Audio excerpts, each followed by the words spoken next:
Good morning. This is a convening of the Massachusetts Gaming Commission. We are holding this meeting virtually, so we will do our roll call. Good morning, Commissioner O'Brien. Good morning, I'm here. Good morning, Commissioner Hill. Good morning, I'm here. Good morning, Commissioner Skinner. Good morning. And good morning, Commissioner Maynard. Good morning. All right, we'll get started. Today is September 21st. We're starting off nice and early, 9 a.m. Public meeting number 480. Want to thank all of those who contributed to the roundtable on Tuesday. It was an hour longer, but it was rigorous discussion and lots of stakeholders involved and a lot of teamwork needed. So thank you everyone on that.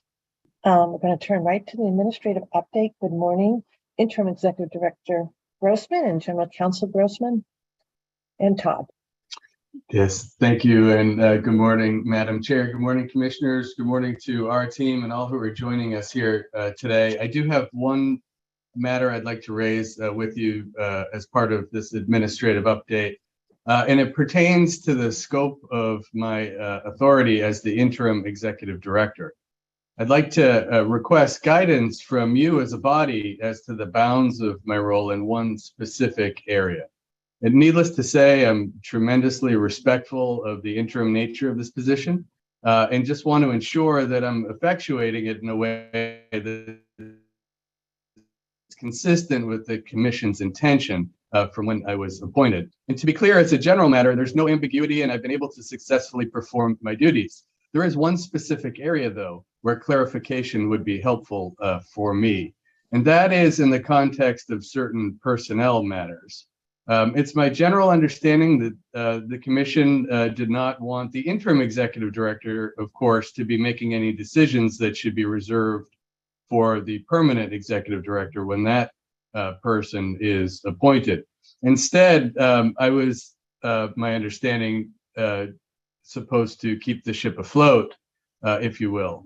And this has not been a difficult directive to navigate, except in the context of things like reclassifying certain employees' positions into different pay grades based on performance, or, for example, creating a new position that doesn't presently exist in order to develop a career ladder within a division and to move an existing employee into such a role, and other related personnel involved. To be clear, I've not done any of those things, and specifically I've not authorized the creation of any new positions or adjusted classification bands in which any employees presently reside. But given the nature of this interim position, in order to ensure that we're able to retain our talent, maintain a positive culture in the organization, and ensure that I'm able to promptly address all personnel matters substantively, I did want to bring this issue to your attention to ensure that I have a clear understanding of the Commission's intention in this area, just to ensure that I can make whatever decisions need to be made.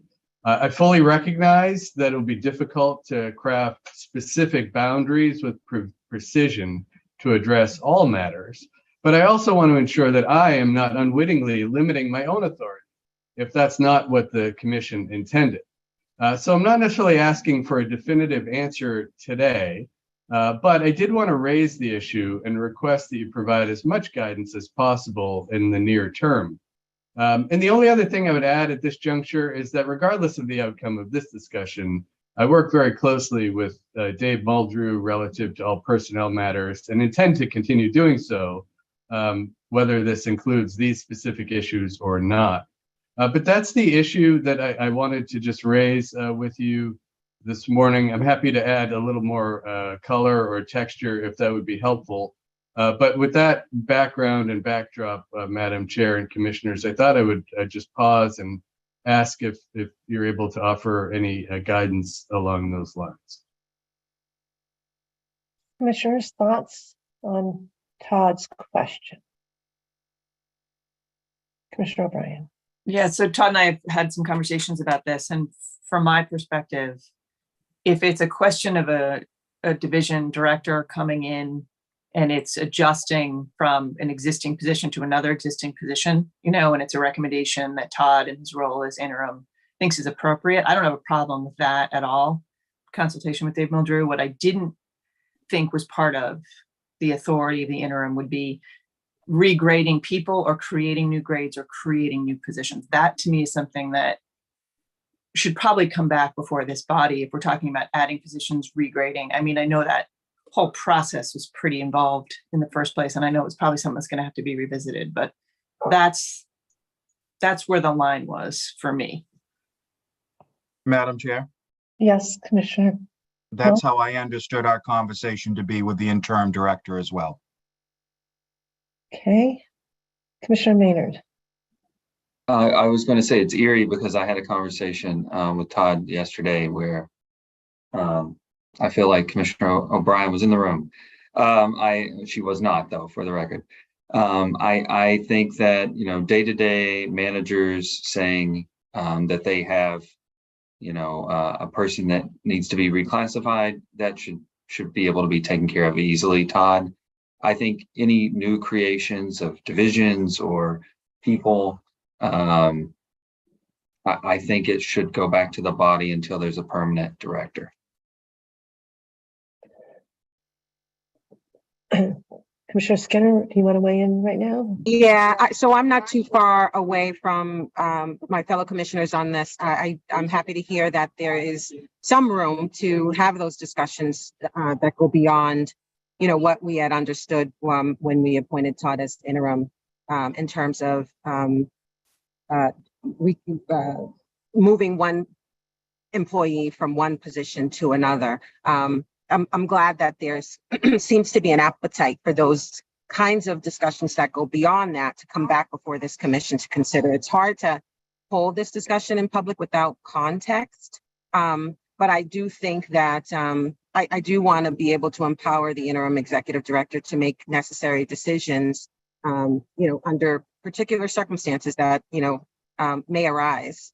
I think we have good talent, we have a good team, and sometimes there are requests to have some movement in order to, I guess, entice individuals to stay on board here, where they are looking for advancement outside of the agency.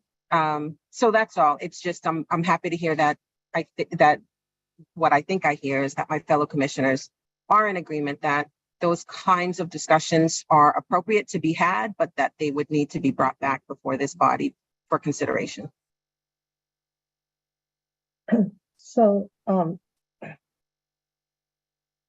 if I were Todd, I'd probably be looking for a little bit more certainty around this. And I agree with Commissioner Skinner. It's hard to have these discussions without proper context in the public. What we do know is that an extensive effort was made to create a fair framework. And I think we're all invested in making sure that framework stays intact to create an equitable employment setting here for all employees. With that said, there may be unique circumstances that come up, and I don't have them in my head, that would require a little bit more nuance. So I guess, commissioners, if we want it to those discussions to come back to us, and I know, Todd, you referenced that there is a hiring policy, and I know that we worked on that at length in terms of what level for the quote permanent executive director can hire at versus revisiting or coming to the commission for input. What process do we have? Maybe Todd, now you have to put your general counsel's cap on. Is there a way that we could, with certain lower level staff perhaps, have a discussion around what you might propose so that you could be heard? Is there any, I know that, yeah. You mean have a discussion at a public meeting? Well, no, and is there an executive session that would allow us, because we're not talking about high level positions. I think you're talking about, when I say high level, they're grades. Like we have major grade policy system. making type positions. That's right. However, you've graded it. Of course, every position is so valued here, but in terms of that high number or low number, whatever it is, could we have a discussion around specifics that, I am concerned about privacy matters for employees, right? Commissioner O'Brien, you understand, you're shaking your head as well.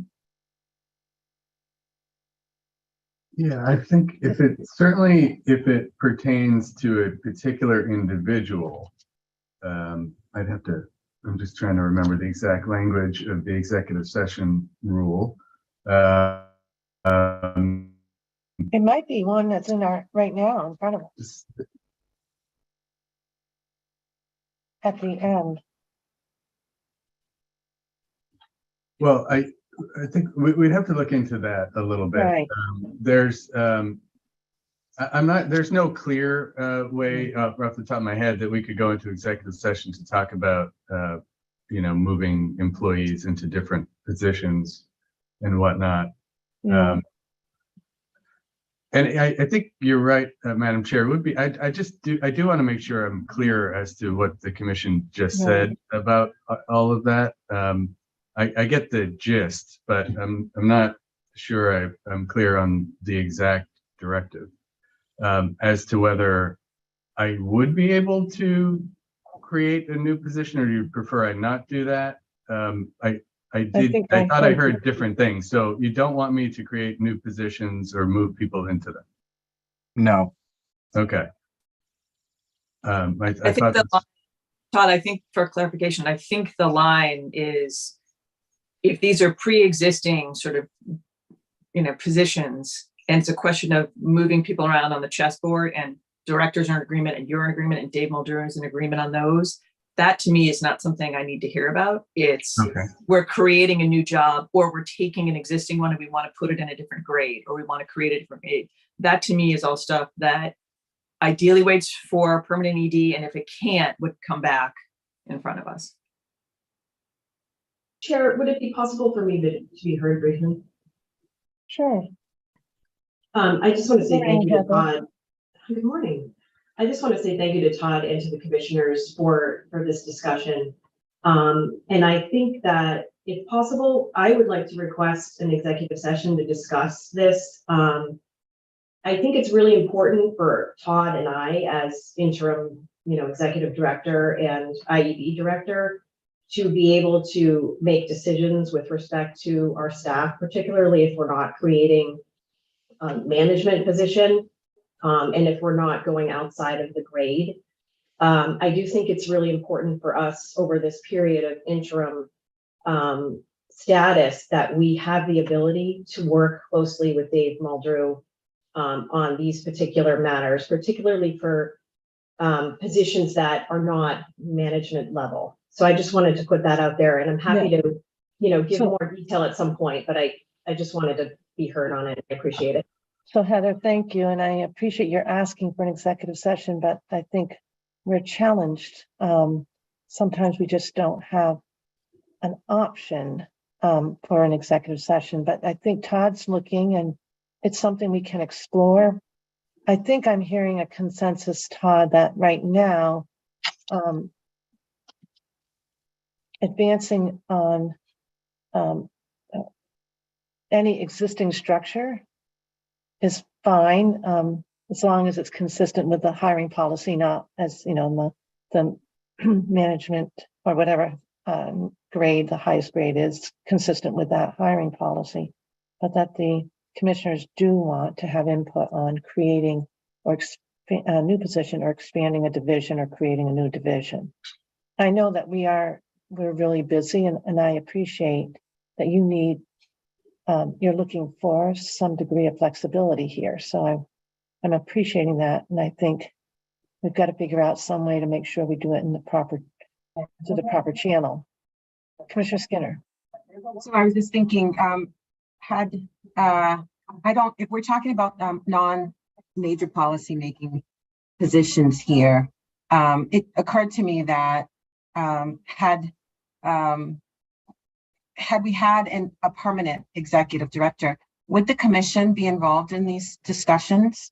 Again, where they're not major policy-making decisions, and I guess I'm kind of trying to understand what we are gaining as an agency in deferring these kinds of decisions to the future permanent ED, where we have a potentially unique situation that is before the interim ED and apparently the interim IUB director. So just opening that question up for discussion, I'm trying to reconcile within myself, what is it that we are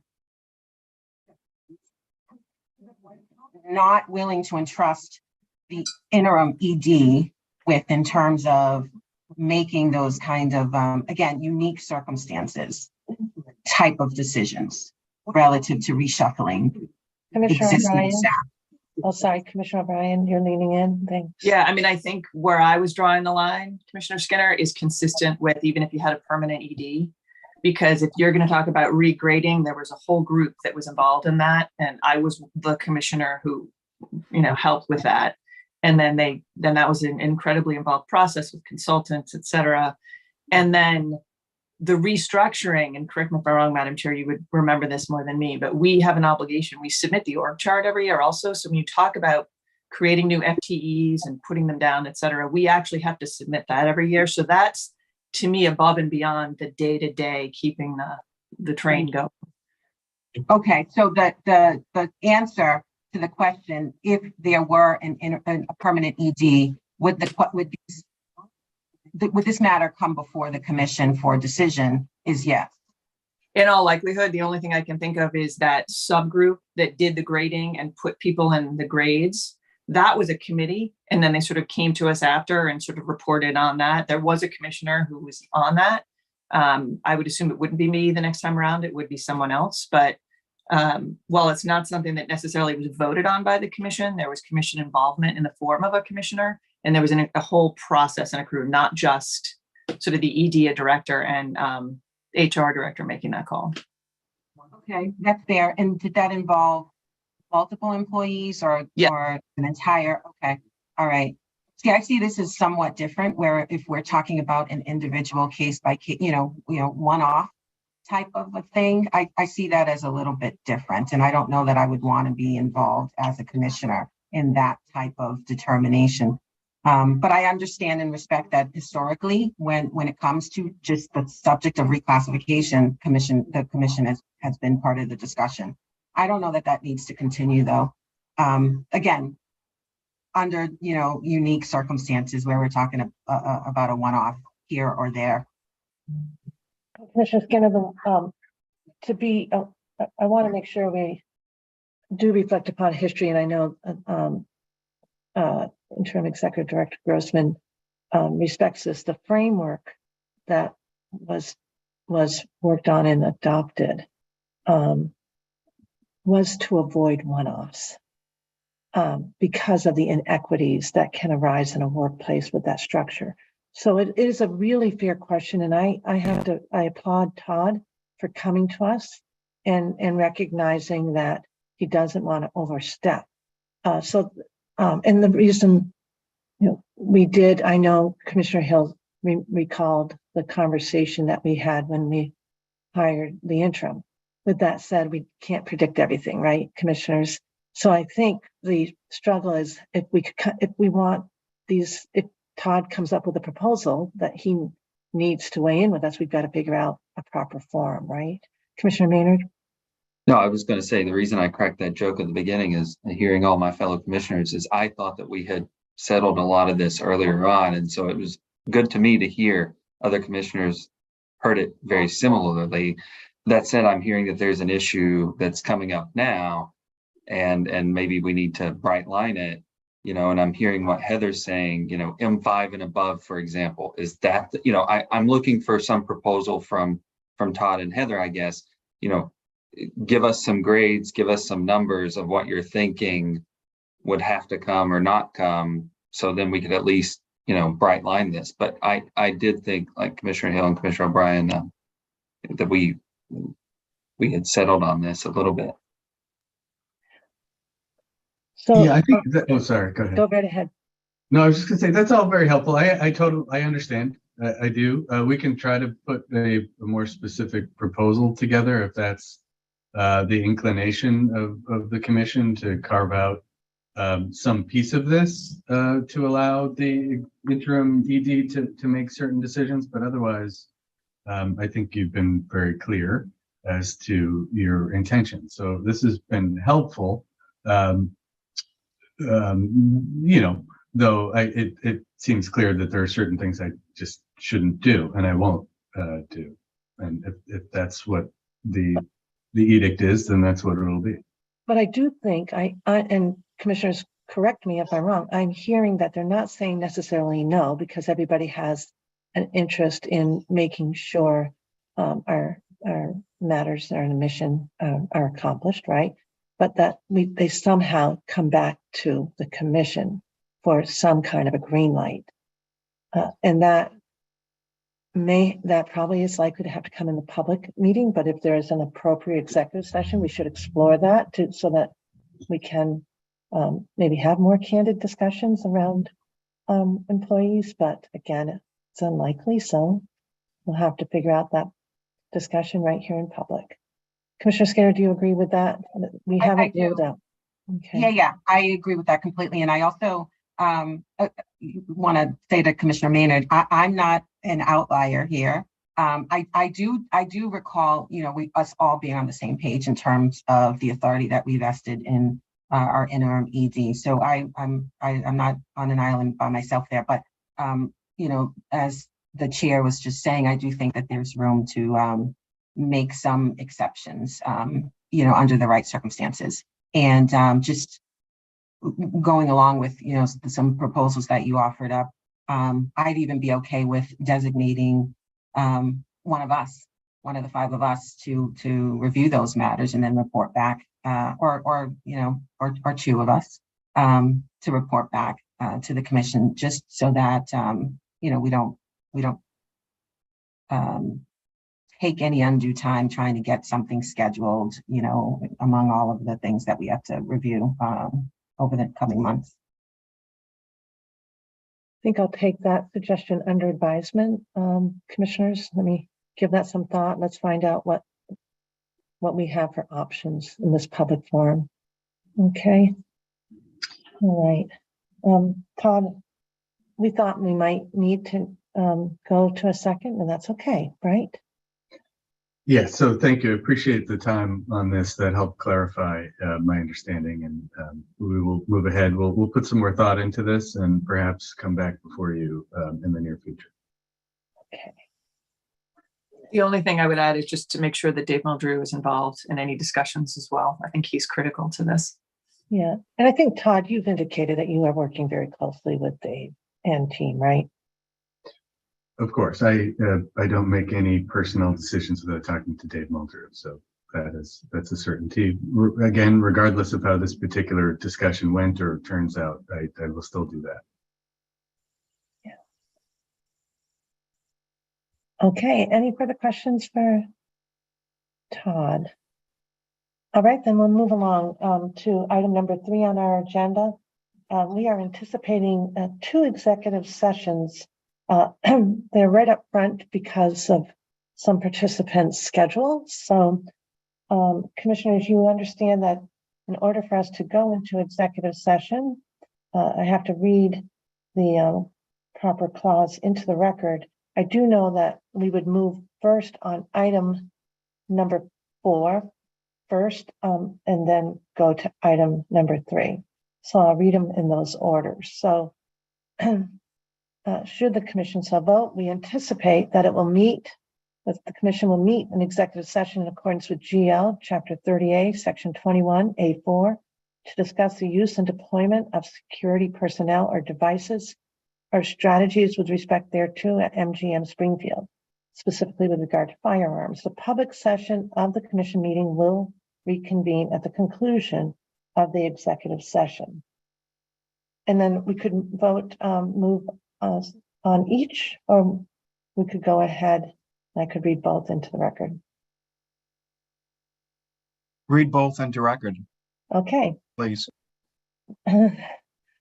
Certainly, Commissioner Hill, thank you. The commission anticipates that it will meet in executive session in accordance with General Laws, Chapter 30A, Section 21A7, and General Laws, Chapter 4, Section 726, subsection N, certain records for which the public disclosure is likely to jeopardize public safety or cybersecurity, and GL Chapter 38, Section 21A4, to consider information related to cybersecurity, the disclosure of which is likely to jeopardize public safety or cybersecurity, and to discuss the deployment of security personnel or devices or strategies with respect thereto in relation to an MGM cybersecurity issue.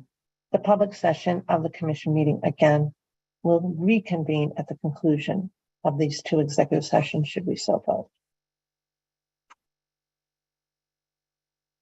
Do I have a motion?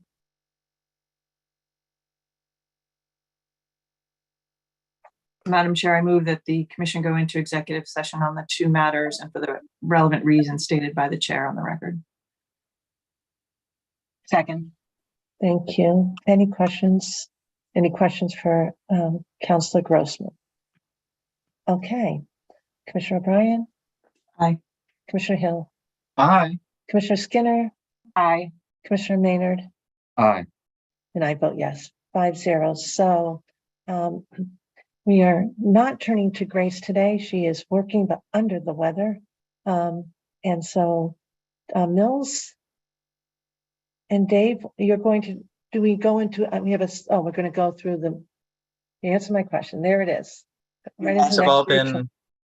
So I've been given a list of participants who should be included for the executive session. So you've all been sent an invite to join. It'll be on this current meeting, so you'll just be able to pop in there. And so we should be good. Thanks, Dave.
Gerald Walter had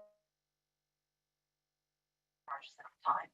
Biden administration says it will grant temporary legal status to more than 400. Everybody could please remain on mute. That would be great. That'll make it easier for them to get work permits, shortening the wait time from 90 days to less than 30.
Dave, I think we're probably all set. If you want to take down the screen, we'll start seeing how we're populating the meeting.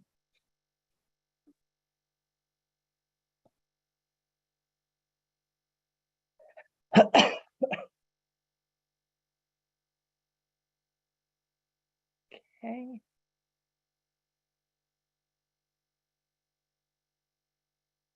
It looks like we've all returned. I think so too. Okay.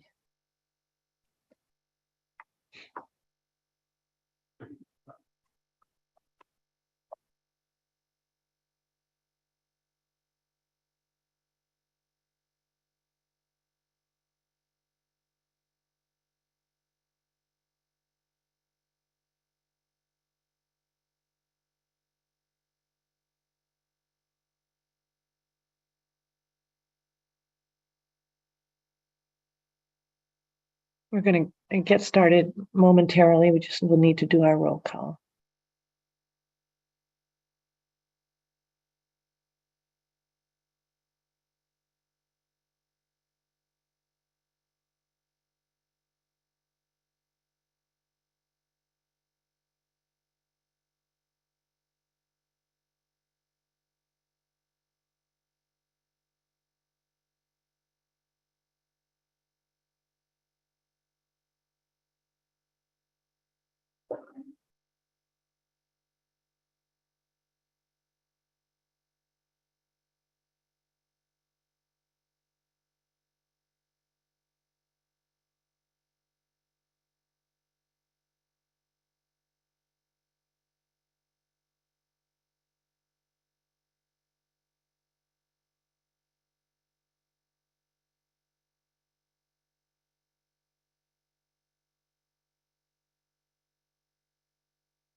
Okay, we'll get started with our roll call. Good morning again, Commissioner O'Brien. We're holding this meeting virtually, so. Good morning. Commissioner Hill, good morning again. Good morning. Commissioner Skinner, good morning again. Good morning. And Commissioner Maynard, good morning again. Good morning. Okay, we're going to turn to item number 5 on our agenda for public meeting number 480. And Dr. Lightbound, and I know you have a guest or two. Good morning. Thank you. The first item is the use of delegation of authority on September 11th. The night before, there were heavy rains in the Plainville area, and so they were working on getting the track back in condition to race. So first, the track asked to delay post time half an hour, so we did that, and we're able to get the first race off. Got the second race actually out on the track, and we got another huge rainstorm. So brought the horses off the track for safety reasons, obviously, and thought about, trying to get the track back again. And with the forecast of just more rain all afternoon and the condition of the track, it was decided to cancel racing for that day. And then, so that Plain Ridge originally had asked for 108 days of racing, and a reminder that they need 100 days for the 128C simulcasting requirement. So this brings them down to 107 days. They're not planning on rescheduling that day, but they still have plenty of days, 7 days to work with. So where it will alter their original number of days, probably beginning of November. If it works for the commission, I'll come back with any days that they have canceled and get the commission to officially vote to approve that change in their schedule. Thank you. Questions for Dr. Lightbound on that? No, thank you for being careful. It's actually amazing that there haven't been more cancellations, Dr. Lightbound, in light of our weather this summer. So exactly, it worked out well. Yeah. Yep. Okay. We'll move then right into your next item, please. Okay. The next item is the request for recognition of the Standardbred Owners of Massachusetts as a representative organization of Standardbred breeders in Massachusetts. Today, I'm joined by Nancy Longabody, the Secretary and Treasurer of SOM. Just a reminder, this comes from the Agriculture Statute 128, Section 2J. And again, in there, it refers to the representative organization of Standardbred breeders and owners approved by, it still says State Racing Commission, but obviously now it's the Gaming Commission. So we will need a vote on this. It's very timely. Next Monday and Tuesday, we start the first legs of that series. Last year, we gave about $2.5 million out in purses. And just briefly, because I'll let Ms. Longabody go into more detail, but usually there's about close to 20 horses that are eligible in each division for a little bit under 80. And this year it looks like some of the divisions have 25 horses that would be eligible. And so it's closer to 93. And there is a diverse group of owners as well, which is great news. Now, if there's no questions from the commission, I'll turn it over to Nancy Longabody. Can we reserve questions, Dr. Lightbound? Sure. Okay, thanks. Sure. Hi, Ms. Longabody. Good morning. Thank you for joining us today. Good morning, commissioners. Thank you. Thank you for hearing our request again. As Dr. Lightbaum said, we gave away 2.5 million last year. We're projecting 3 million for this year, which is obviously a considerable amount, which is, is great. We'll be having our legs for 75,000 and our finals, which will take place on October 24th for 150,000 per division. We have 389 horses actually registered in the entire program. This would be including the broodmares, the yearlings, and the 2- and 3-year-olds. We have 164 eligible for this year's 2- and 3-year-old races. That doesn't mean that they'll all be in, but from early estimates, I think we're going to have a considerable amount of entries, which is great. So we're really happy about that, pleased about that. We do still have our publicist, Tim Bojarski, who was great. He tracks all the eligible horses and all of the horses that do quite well in other states. Just recently, there was a filly named Dame, and she's a 3-year-old filly, and she's owned actually by a gentleman. His name is Stephen Richard, and he's from Leominster, Mass. And she just won a $225,000 final at Yonkers Raceway, and she'll be coming here on Monday to participate. So that's great. And also just to mention, Tim does great work, and he's being inducted into the Harness Racing Hall of Fame as a columnist. So he does really, really good work and has a really big passion for the business. So it's great. That's just some of the highlights, and the program is, has been growing every year, which that's another, great thing. I just wanted to mention last year, Commissioner Skinner asked a question that what made the SOM board of directors uniquely qualified to administer the program. So I thought I'd just give you just a quick short bio of our directors. All of them are owners and breeders. Our president is Chip Campbell. Chip has been on the board for 12 years, and he owns a 300-acre farm in Belchertown, Mass, and which produces dozens of standardbreds every year. Our vice president is Paul Vaca, and he's been on our board for 16 years. And Paul has been a trainer and been involved his whole life for over 50 years. Our next director is Dr. Clifford Morcom, and he's been with us for 3 years. He's an equine veterinarian specializing in reproduction. Then I have Director George Ducharme, who's been with us for 6 years. He's a nationally known trainer, and he's from Norfolk, probably best known for his Hambletonian winner back in 2013. And George is also a director on the United States Trotting Association. The next one director is Paul Fontaine. He's been with us for 5 years. He was a very prominent owner in New England and served on the United States Trotting Association for many years, and also was the chairman of the board of the USTA. And we also, I'm sorry, excuse me. We also have Director Chris Antonacci, who's been with us for 5 years. He's also a USTA director, and he's on the board of the Standardbred Transition Alliance, which does really great things for the horses and for our business. And that'll be myself.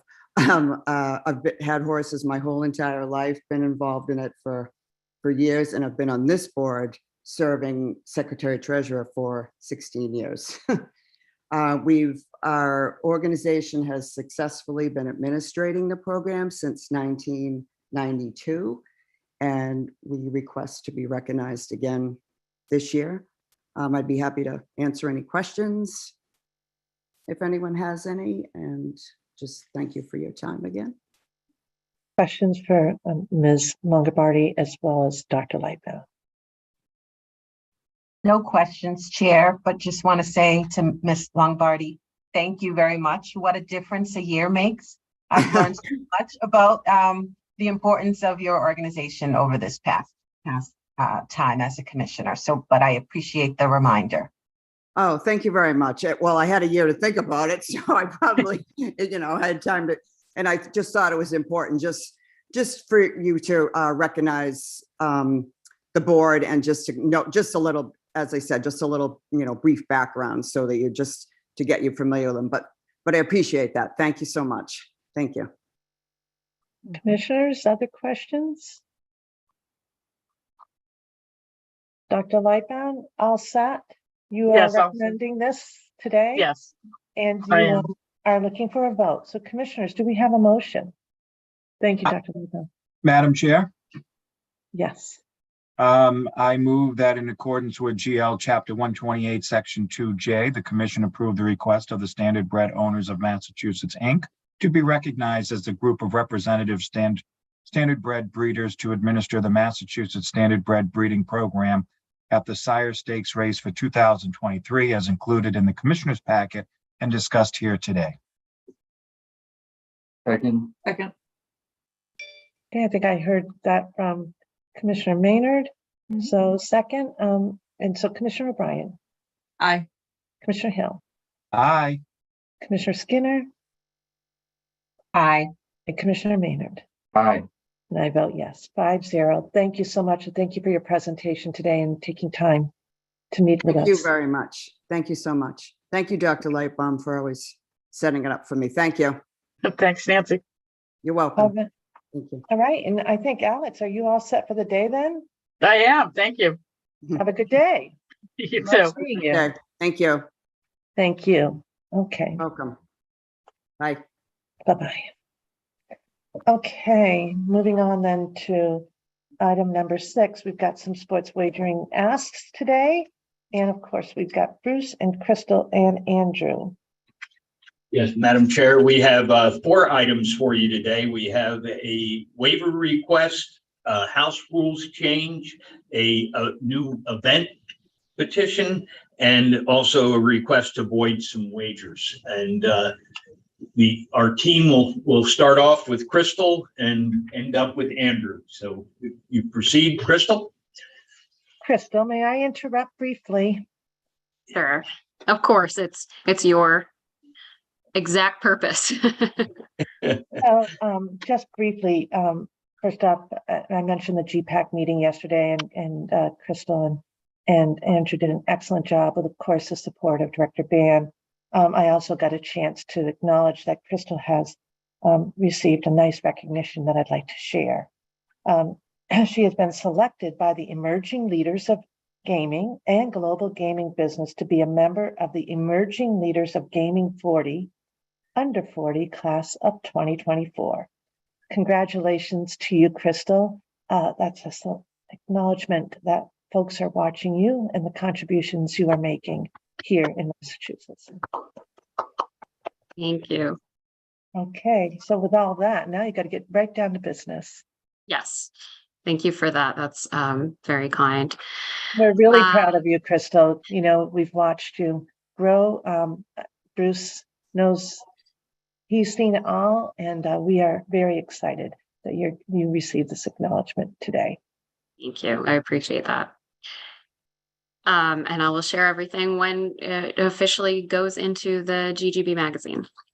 But for today's business, I do have a waiver request from DraftKings regarding 205 CMR 256051, which is the marketing regulation related to the branding process and in advertising to youth. So including that 21 plus messaging alongside logos and advertisements. And I do just want to draw your attention. I'm not sure if everyone saw it. I know it's been a busy morning, but I did send a brief revision of the memo this morning, just because the regulation that I had originally included was slightly inaccurate to the regulation as it currently stands. So that is in your email, and we will revise the packet for the public. But this particular request, just for a little back, the history here. So we had provided a universal waiver of this requirement for 90 days, and the branding waiver expires September 28th. So operators have been reviewing their assets just to see if there are any necessary changes, and DraftKings has come forward with this waiver. So the waiver in full is in your packet, but in brief, they've identified 3 particular logos that they're looking for a waiver of, including that 21 plus language for various reasons, which are stated in the waiver itself. I can go over those if you prefer, Chair, or I'm sure you guys have read them, whatever you prefer me to go forward for you. I think it's important for you to just say briefly the 3 commissioners for the record, I think, right? Thanks. We'll have some context to discuss, and thanks, Crystal. Absolutely. So the first one stands in Fenway Park, and there are images also in the packet. I'm not sure of the page. I'm sorry, I don't have that up. I could look quick. Unless do you guys have that in front of you? Do you need me to look that for you? Page 11 is the photos, or is the first photo. Perfect. Thank you, Grace. So that shows you exactly what the ad currently looks like. So this, the Fenway Park one is right on top of the Green Monster. They are requesting the waiver because this was in place well prior to sports wagering even become legal. And their agreement is still in existence. It's just the DraftKings brand itself. And so Crystal, I think I heard you refer to this as an ad. And I think this is just a logo, but Commissioner Maynard's going like this, but I would say, it's a logo. Yeah. So that's It is why it just falls the, under it's this. simply the For the logo. record, Madam Chair, I will again say a logo can be an advertisement.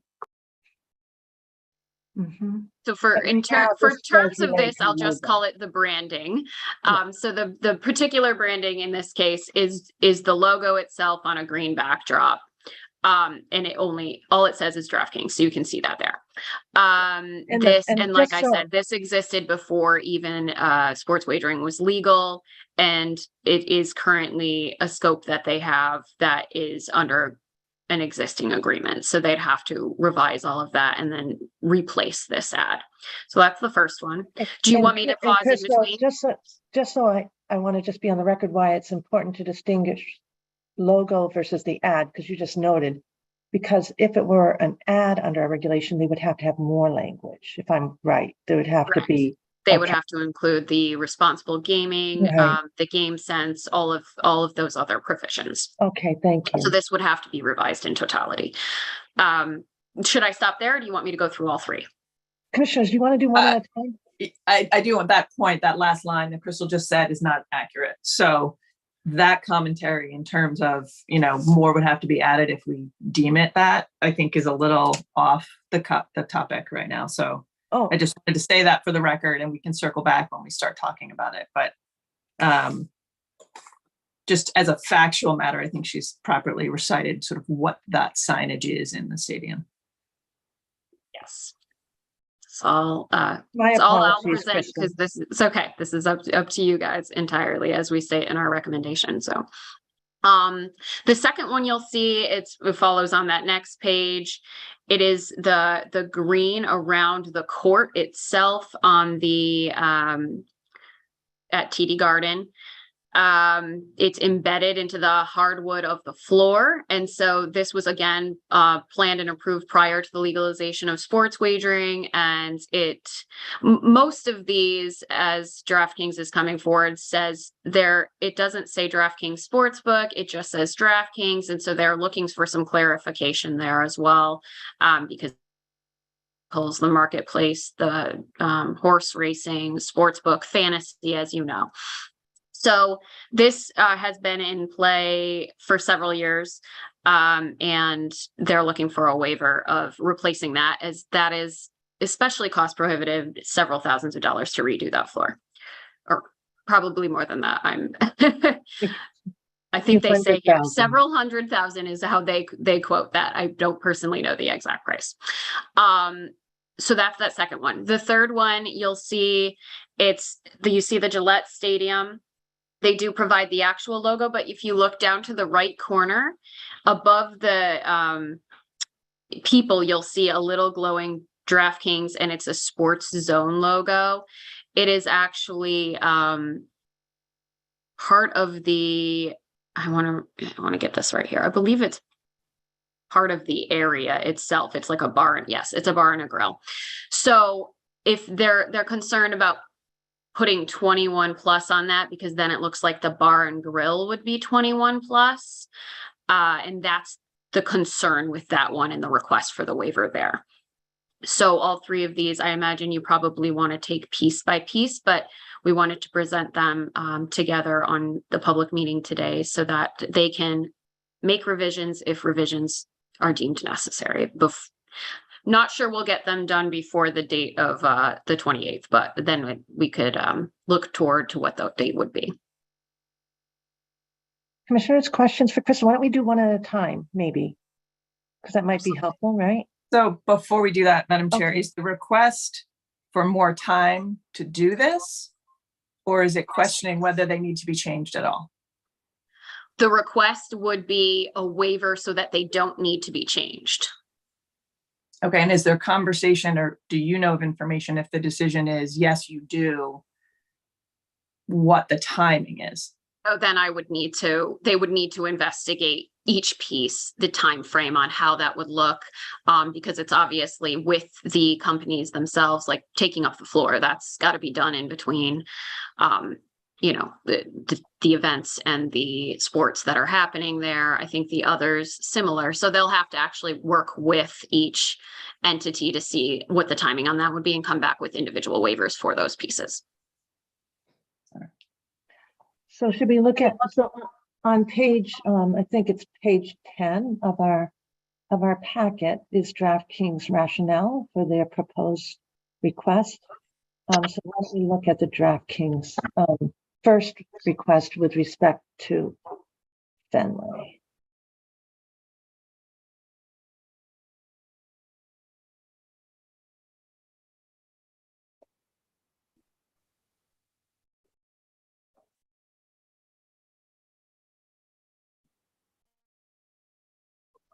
So, Madam Chair, I would love to hear from legal in terms of the question of interpretation of the statute, in terms of whether, and we can do them seriatim, but starting with this one, what the interpretation of the statute is, in their opinion. Or the reg, I should say. Yeah, the reg, right? Okay, thanks. Ryan, before we get legal to speak to that, it would seem to me that the reg is clear, at least in terms of what the intent was. Whether this is an ad, this is the intent in displaying this logo is to promote sports wagering.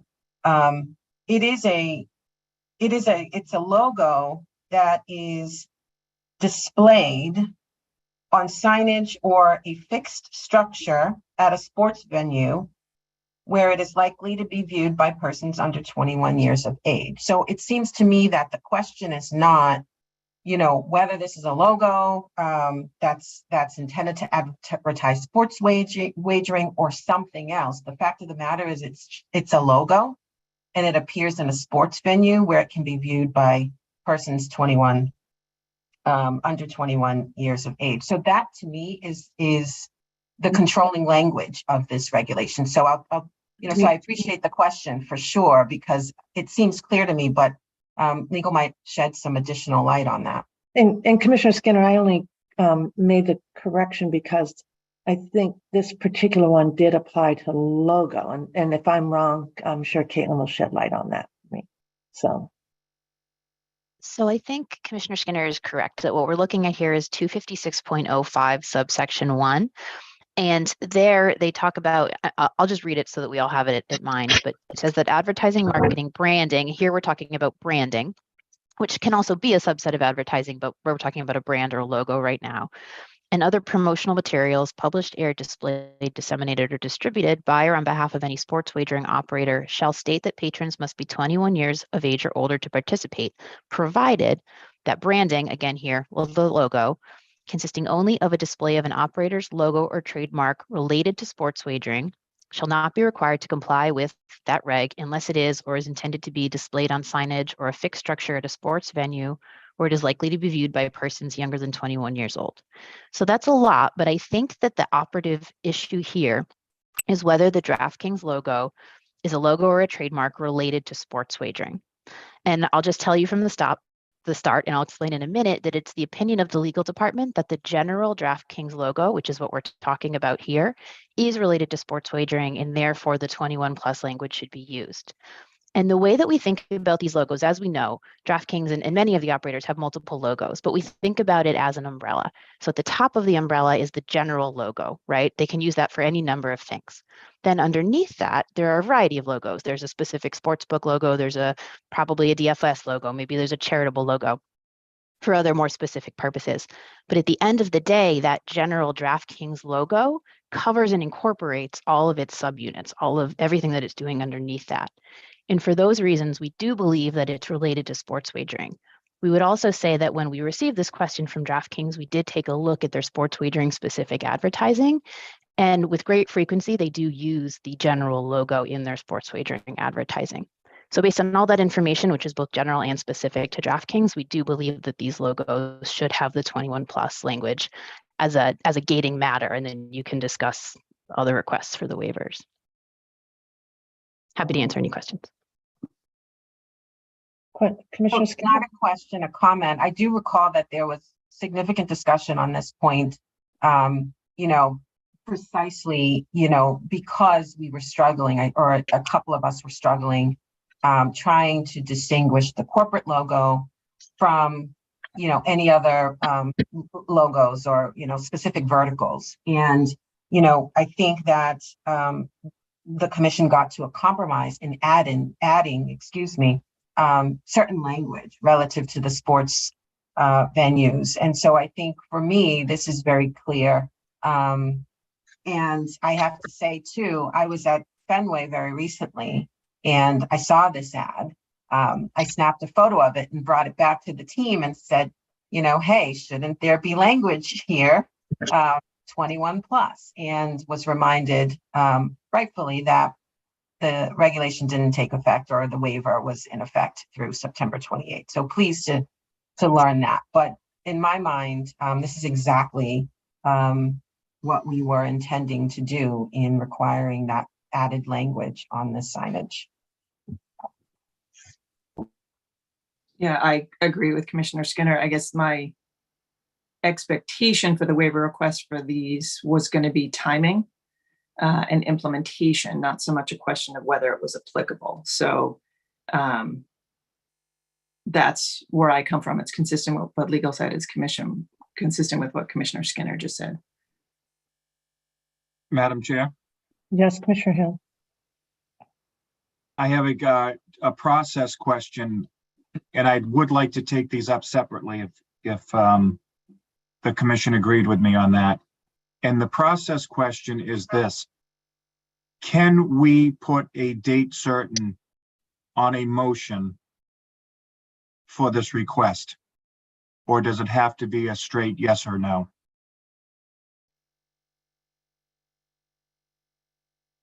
Caitlin, do you want to help out on that, please? Apologies, I'm not sure. When you say date certain, Commissioner, what do you mean?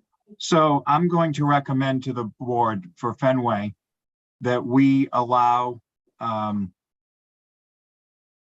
this to move forward until October 2nd, because that is when the Red Sox season ends. And I believe after the 2nd for the next season that they can ensure that the under 21 is put on their logo. For this point, there's only 2 weeks left in the season. I don't see why we wouldn't grant the waiver. Can we do that? Yeah,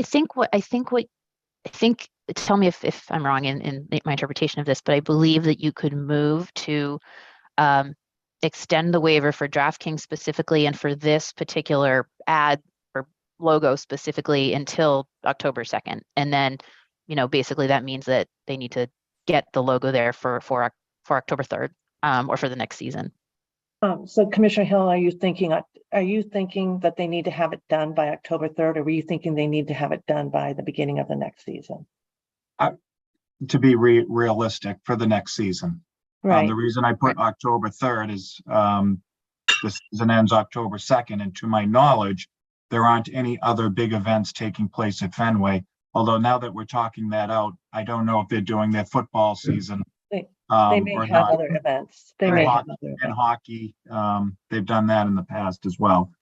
So I'm trying to do a compromise here to get us through the baseball season. But I do believe that under our regulations that this does need to happen at some point. Right. I hear you, Commissioner Hill. And what I was wondering is, when I would want the information about timing, right? So it's sort of like you're supposed to have it there. And I agree with you in terms of 2 weeks, that's not a realistic request, but we don't have the information in front of us now for how much longer. I mean, if this was literally going to go dark till the spring, October 3rd would make sense, because then no one would be seeing it. They could figure it out, come back, see what, if any other time they needed, et cetera. So I'm certainly open to the idea of going into October and we don't know, right? How much longer they need, how many events might be there otherwise, but I would need more information. In terms of the date certain you're talking about, I think we need more information from them. Agreed. But I hear what you're saying, and I agree with the sentiment in terms of practicality.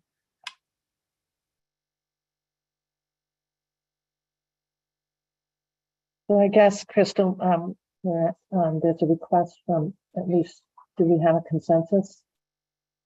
Are there three who agree with that, to ask for a date as opposed to moving on their request as stated. They're asking for a waiver altogether, and I'm hearing that. For the first one, you would like some more information. So would we need to Were there pursue a any waiver? other operators who have fulfilled this obligation that then there may be none other? We've reached out. I have not received any definitive waivers yet. I'm not sure whether we will. We've had questions along the way, and we've answered some of those with legal. But I can't answer that for certain. I am wondering though, Other questions around implementation, timing, costs, Crystal, what are generally? somewhere for clarity, an example would be, there was one that's, here's the logo, but it's behind, it's in a, club zone area where you have to be 21. And so, that was a relatively easy, response. Others were, are we allowed more? What is the latitude that they have? Like, can we put in a request if it's going to be based on cost or season or, so I think they're just in terms of what they were looking at and how difficult it would be for them to make the change, and the time allotted. So, like I said, nothing definitive to come, and we may not see others. I'm just not certain at this time. I might just suggest if the consensus is generally to give a waiver, but we need more information because they will go out of compliance on the 28th, I would suggest a waiver through October 2nd when we have another meeting. Ask them to get in additional information about dates their requested waiver date by that meeting, and then it can be addressed at that meeting. And if further waiver is needed, that can happen. But that's just a procedural suggestion. Thank you, Caitlin. That's exactly what I was about to interject with, just to make sure we were covered for whatever time period we need to be covered for. Okay, let's take these one at a time, commissioners. If there's more discussion, Commissioner Maynard, sorry. I'm sorry. And it's related to Commissioner Hill's point, which is, Crystal, you mentioned they have agreements in place. If they wanted to express those agreements, I'm open to hearing them, right? Like if this is the time of the season when everyone goes and paints their logos, right? I'm open to hearing that. I just don't see it here. And so, I'm a lot of latitude here. I'm trying to figure it out. But to Commissioner Skinner's point, and I'm in total agreement with her analysis, I don't want to relitigate this whole thing, this whole rec and how it applies, but I am willing to talk about implementation. And Madam Chair? Yes. And if I can just add, again, we're talking about Fenway Park. It doesn't look like it was painted on anything. It looks like something that could be replaced very easily. I don't even know what you would call that material that is used, but it looks like it's waving in the wind a little bit. So I assume that it can be taken down quite easily and replaced quite easily, unlike a painted emblem on the green monster or something like that. So I think it can be easily done, but we do need more information, and thankful to the commission that we have come to kind of a consensus on that. But I think it's easier than what we're going to talk about in the next one. I guess that if I'm DraftKings and I'm listening, I think they are hearing that Councillor Monahan has given a legal interpretation as to the nature of the logo. I don't recall that being as specific. It was helpful today, Caitlin, but because that is their argument that they're making in that first request, is that this is a different vertical. It's their beyond sports wagering, and legal has made it's advising that you don't see that subset. So I guess we have to accept that if we're going to move. But if we're going to move to extend the waiver, perhaps it gives DraftKings the opportunity to give more information on all aspects. Well, respectfully, Madam Chair, I feel like there were 4 that agreed with legal's interpretation of the a question about I wanted to make sure that I heard Yeah. that Commissioner O'Brien, and I didn't say I disagreed.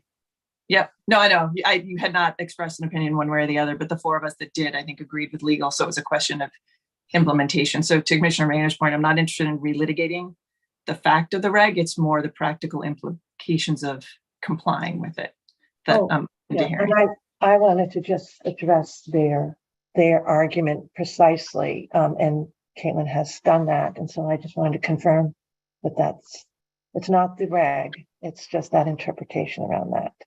So I needed that guidance, so I appreciate it. Thank you. Okay, I also just want to add, Madam Chair, just for the record, that another, betting company was able to put the the 21 to wager on their emblem at Fenway Park, and there didn't seem to be an issue. well, that's what I wanted. I asked that question, Commissioner Hill, if anybody could tell me, so thank you. Okay.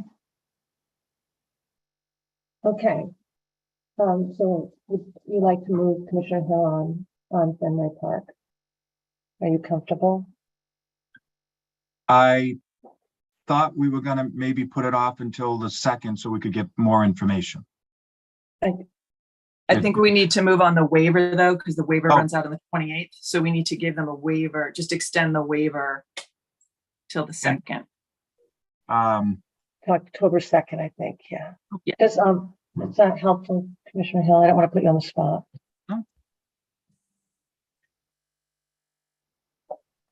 I can do the motion if you want, Thanks. just October Go 2nd. ahead, Commissioner O'Brien. No problem.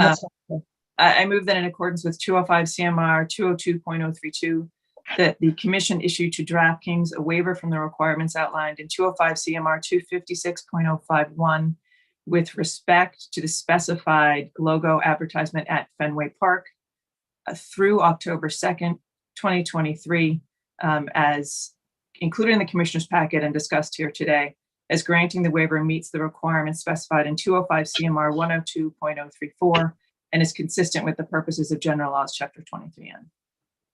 And I would second that, Madam Chair. Any further edits or questions? Commissioner Maynard, are you? Oh, okay.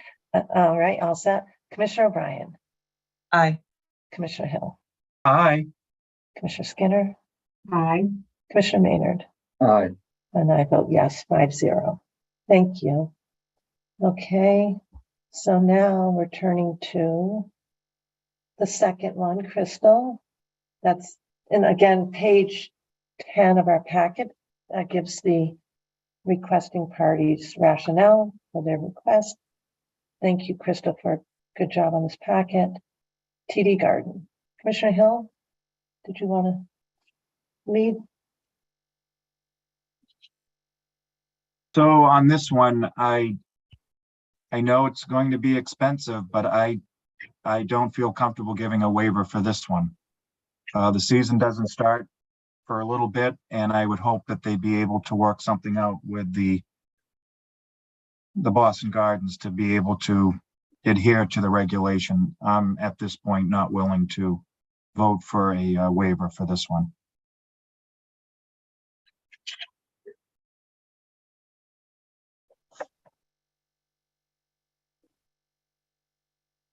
Commissioners, comments?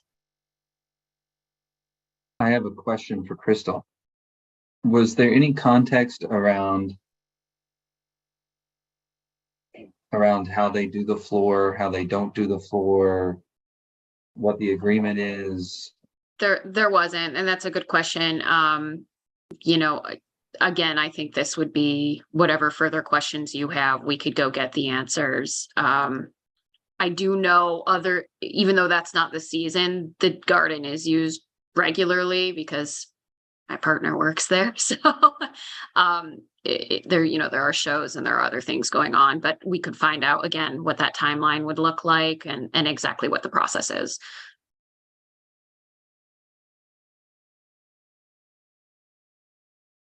While I agree with you, Crystal, that a lot of events are taking place, that particular parquet floor is not usually in place. It's usually on the cement when there's concerts and other events taking place. So I'm not sure that that particular logo is being seen off season from the Celtics, but it's information that I think we can get quite easily. Just to be clear. Exactly. I'm not saying the floor is in use. I'm just saying to put, I don't know what that process looks like to get something in place while there are events happening. Again, it would just be an information request, I think. So we could do that. I think that's really helpful because this, unlike perhaps the signage at Fenway Park, this could impact TD Garden, in a way that we may not be understanding fully. And I would like to hear, how they would go about doing this. And it's not DraftKings floor, so it has a little bit of a broader effect, I think, to just impose this on without some understanding of the impact for the venue itself. So would it behoove us to allow a waiver through October 2nd again, so we can get more information? I'd like that. I was going to suggest that for consistency's sake too. Although I would point out my disappointment that the waiver was solely based on it doesn't apply. I was kind of hoping we were going to see some of this and have more access to this information today. So, well, they did say at the very end, Commissioner O'Brien, about costs, but you're right. But nothing specific to each venue. I mean, there was almost this presumptive close that they were not going to have to do it. So, to all the reasons that have been raised by yourself and Commissioner Hill and even Crystal, we need more information on this. And so I think for consistency's sake, we do extend it to the 10-2. I would agree with that, Madam Chair. Okay, thank you. Commissioner O'Brien, do you want to do your magic again? Sure. That others couldn't, but.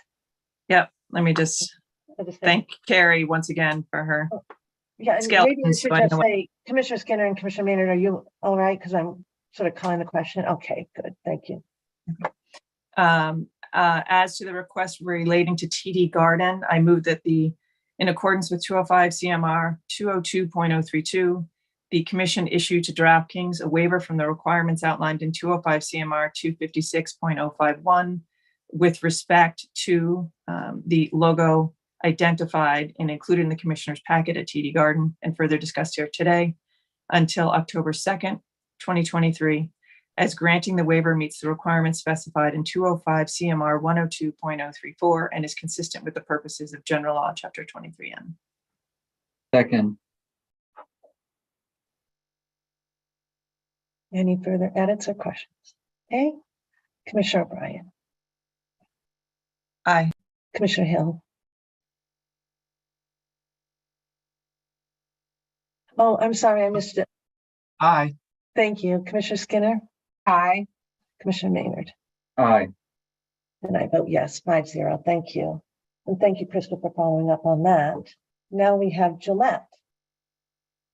Madam Chair? Yes.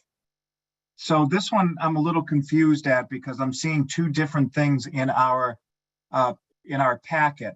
And let me just get to it so I can. So if you look at the picture at Gillette Stadium, I see DraftKings by itself, which is similar to what we've just talked about at Fenway and at the Boston Gardens.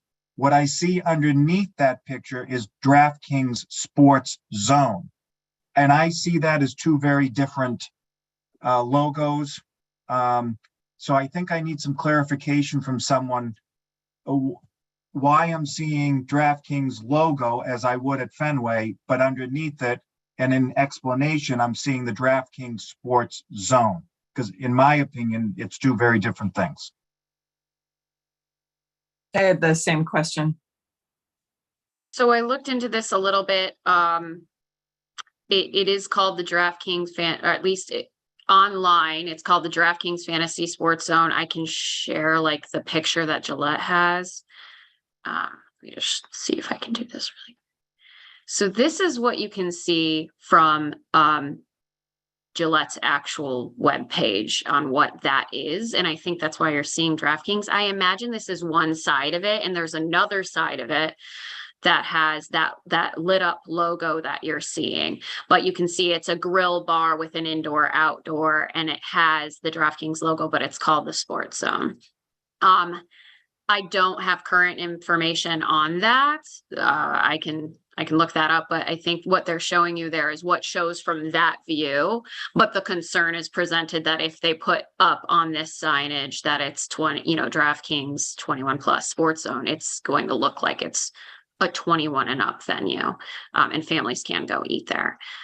So I think that's the consideration, but certainly, again, could bring back more images if what it looks like is the issue. But as you can see, no matter where the signage is, that's going to be the issue. So that's where they're coming through with this. So to me, that's the name of the bar. What I'm seeing though underneath, and I'm sorry I have to keep going back and forth. I only have one screen here today. So I think you're seeing the backside of it, the backside view of the DraftKings Sports Zone. Okay, where it says Gillette Stadium next to the Optum. That's the side that faces out, but you enter on the other side. Yeah. So it might be, we've got two different signages we're dealing with there that need to be treated different ways. I think so.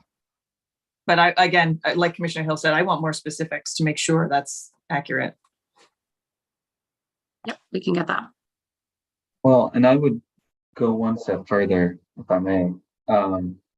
On any place where there's a digital ad, or digital logo, I'm less likely to be sympathetic to what it takes to change that, given the nature of the medium. So if it is actually two different things, I would be more sympathetic to the picture that Crystal showed, but really not sympathetic at all to the digital logo that can be uploaded, I imagine. Madam Chair. Yeah. Yep, Sure. through you to Caitlin. So this is where I get a little bit confused with even our own regulation.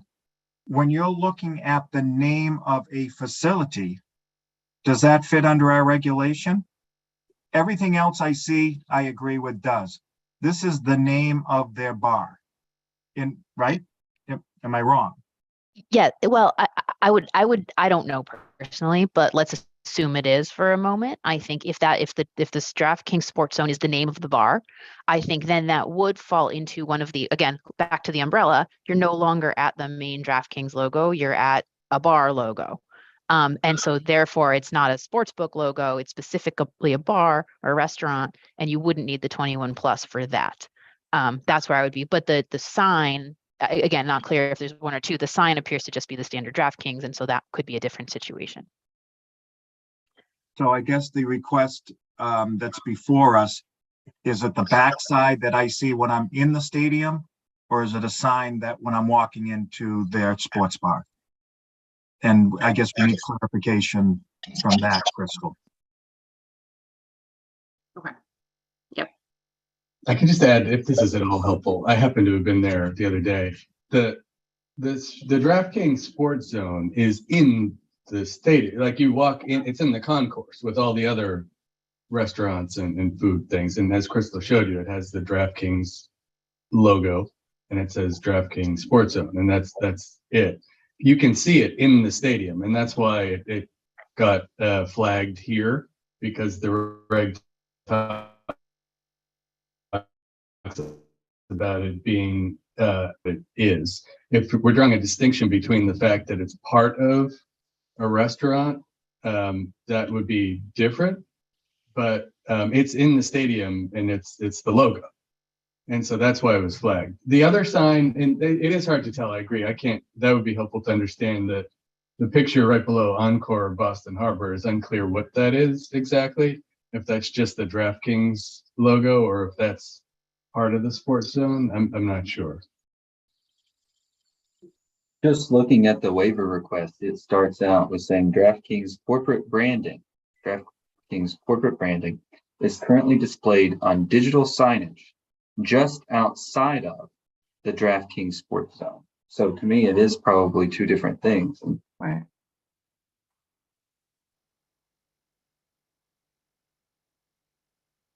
Right, Probably we can more get photo clarification and specifics to show the Yeah. difference. Can I suggest we get clarification for the October 2nd meeting Yeah. and better photos, and Yeah. that way we clear up the issues? I agree. Thank you, Director Ban. Madam Commissioners? Chair? Yes, Commissioner Skinner. So could I also get some clarification from our legal team, Caitlin?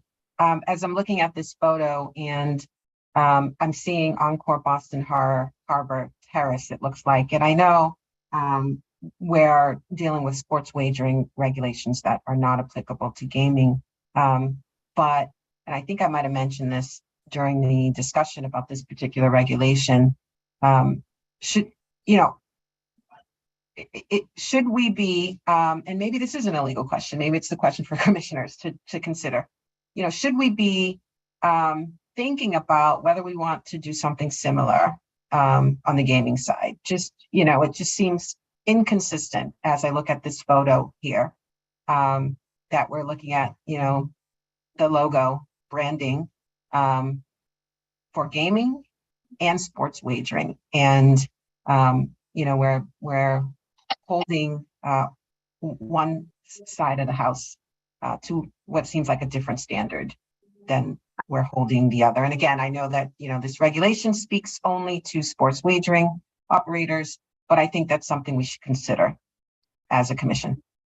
So I raised From- that from- from issue a- at the last meeting, and Commissioner O'Brien, you noted that 23N has more of a expectations around advertising and branding than 23K because this marketing has been going on since, you know, casinos opened. So, you know, if we're going to go that route, again, this is logo. You know, and I understand that maybe I haven't persuaded folks on the passive nature of logos versus advertising.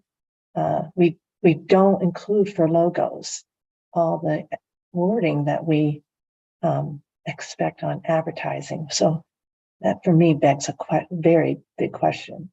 But 21 plus right now is before us, and Commissioner Skinner, we can certainly explore that. But I do know we asked that question, and Commissioner O'Brien, I think that was it was a really helpful answer to me at the time. Yeah, I do recall it came up last time. I just want to be comfortable. I do understand that there's a legal rationale for having two different sets of rules, but I want to make sure that I'm comfortable with that. And so, yes, if we could please at some point dig into that a little bit further, I appreciate it. If I may, actually, I do think there's somewhat of a solve here, or I just want to be clear while we're in public talking about this. You know, Encore Boston Harbor, MGM 10, they're all Cat 1 sports wagering licensees. So to the extent that their general logo is being used, they cover gaming, they cover sports wagering, just like we talked about. They should probably also have that 21 plus language there. So I do think, you know, they do have the gaming piece, but they would also be covered under this sports wagering related regulation. That's based on your analysis today of this umbrella. Correct.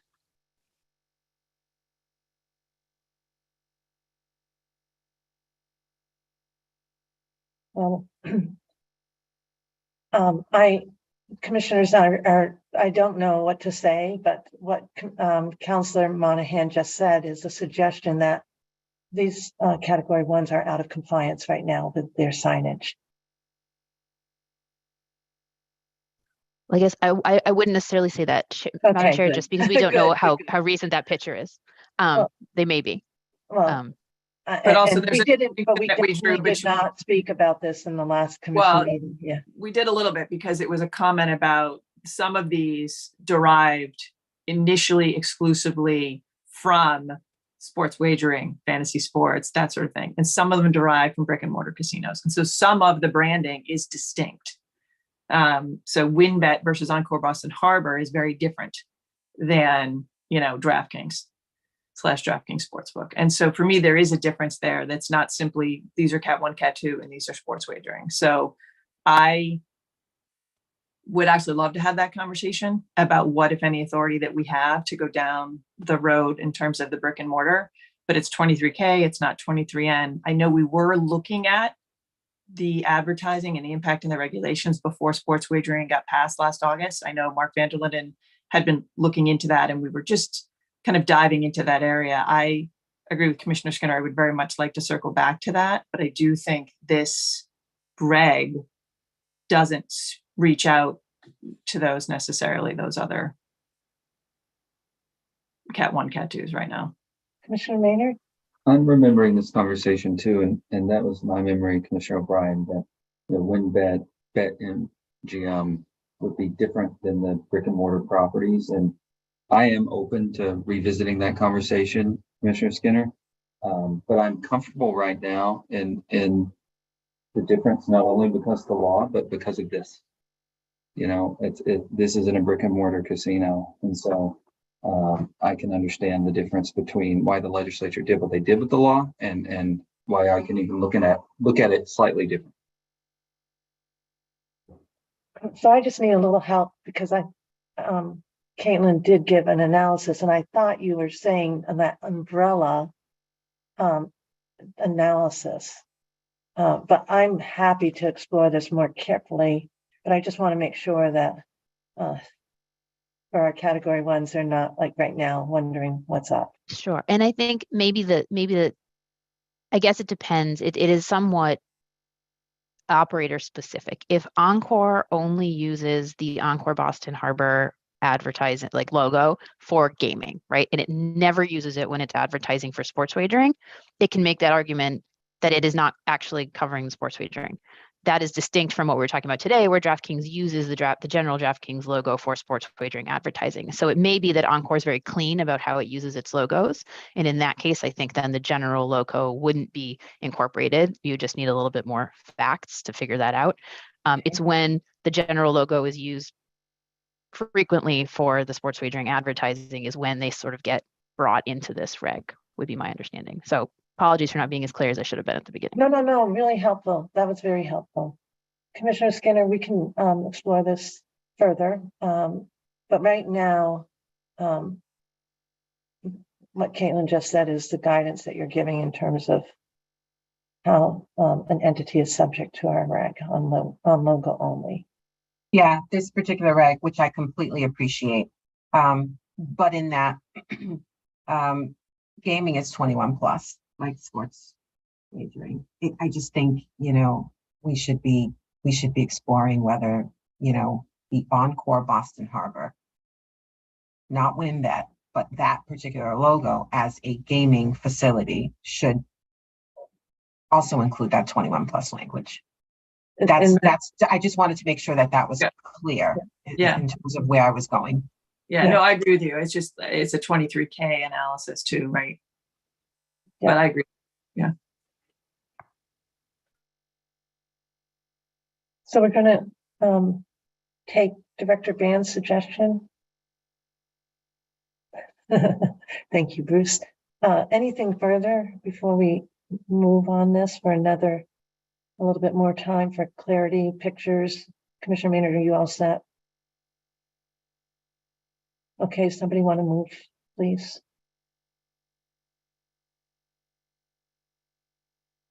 Thank you. Third time's the charm. Ready?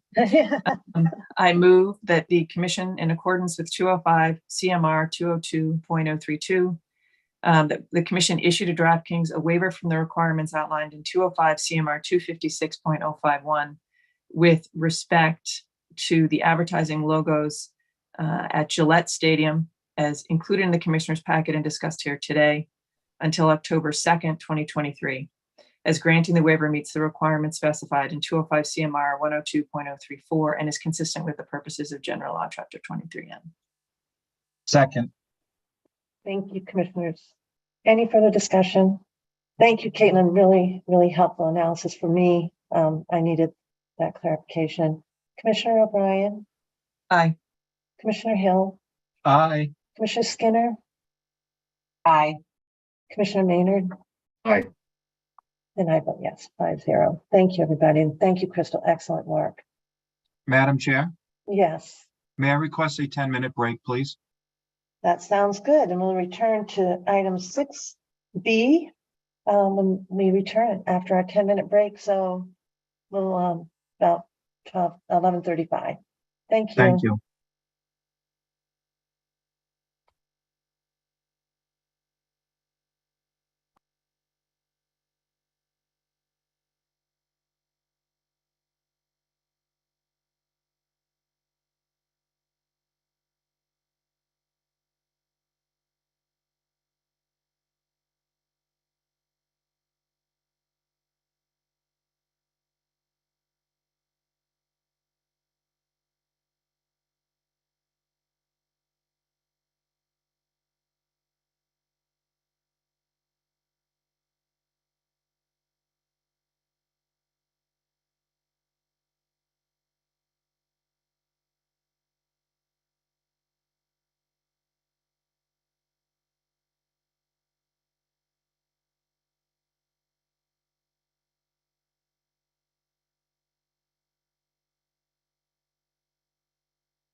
Maybe if we could take down the screensaver, please. My apologies, Commissioner. Okay.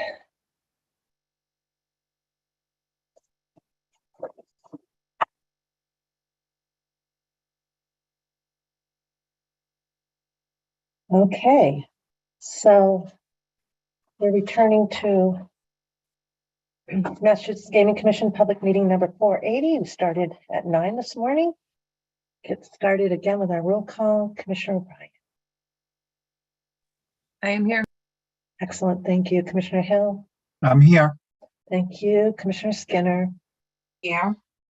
And Commissioner Maynard. Good morning, I'm here. Okay, excellent.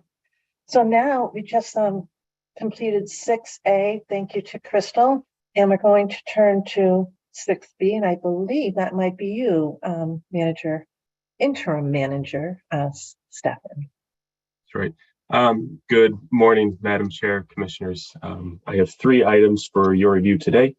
The first item is a request from our sports wagering operator Fanatics for several house rule changes. For this house rule change request, I've included 2 items in your packet beginning on page 13. The first is a memo from our sports wagering division outlining the requested changes from Fanatics. And the second is a summary of the changes supplied by Fanatics, providing a little more detail, yet still in summary format. However, not included in your commissioner's packet, you should also have the complete red line document highlighting all requested changes. Commissioners, I know this has been asked previously as to why the substantial changes like this all at once. So after receiving this change request, I did immediately reach out to Fanatics, and they provided a rather clear and concise answer. Many of these requested changes provide better clarification to their customers for their general betting rules and sports specific markets. As a newer operator in the sports wagering realm, Fanatics is seeking to expand their current offerings to include additional yet approved market types in sports, such as the rugby league and Formula One races, markets that they do not currently offer. Some examples of the sport-specific updates include additions to their football, motorsports, and table tennis rules to capture new market types they would like to offer. So, for example, in their football house rules, they would like to offer additional markets for the next or current drive, such as a field goal attempt, touchdown, punt, or other. Another example could be for baseball. They would like to offer when the first run will be scored, and a change they've requested to their golf rules. They would like to settle 2-ball betting where a tie is not offered to settle the bet per the dead heat rules rather than void and refund the wager. Lastly, if you're flipping through the full red line change document, you may notice cricket as a large overhaul marked up section. Fanatics has yet to begin offering wagers on cricket, but they have requested several changes to ensure that they have the correct rule set when they do begin offering wagers on that sport. So to summarize, this is primarily due diligence on Fanatics' part to ensure they have better clarification all around for their customers with regards to their house rules.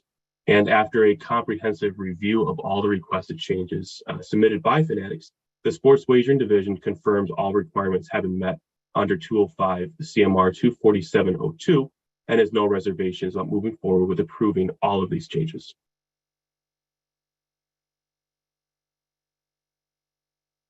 Questions for Andrew?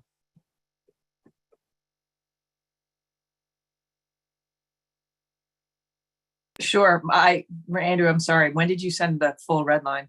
Yeah, I'm not finding it either. Oh, I apologize. It was advised that it's not included in the packet, and it was to be sent to the commissioners separately. Yeah, Okay, sorry, I can speak to that. In the past, the full red line versions have been sent separately, which was provided a little while ago, and that the memo has just the overviews. So can you just direct me, Grace, to where, because I'm just trying to search and pull it up and I'm not being successful. So maybe if you can send it to the top of my box. Yeah, I'll circulate it just so everyone has it. Yeah. Well, I'm Commissioner O'Brien. Last night when I was reviewing, I always look for the full house rules. So I'm glad that it wasn't just me. Mhm. I believe this red line change document was approximately 40 pages. worth of Yeah, changes, usually. just in red line changes. Right, right. So again, I was advised just to, I think it's okay to include it in our packet. If the issue is only volume, Right. I don't think that's a problem for us. It certainly can't be an issue around privacy issues, right? So it would just help all of these us. are public house rules, so right, no privacy. Yeah, it was a recommendation from Sterl from the original sports wagering when we received all these documents. And sorry, I'm just pulling it up, but I will send it. No problem. No sorries. It's just Okay. Yeah. To make sure I wasn't missing anything. I think at one point we had a over 1,000 page packet. And I think Andrew, Trudy. I think that was when we were doing all the house rules. Yeah, I think so. I think Trudy managed it, but it was over 1,000. So, but I appreciate you being concerned about the volume for us. Andrew, do you know what date it was sent on? Not off the top of my head. Okay.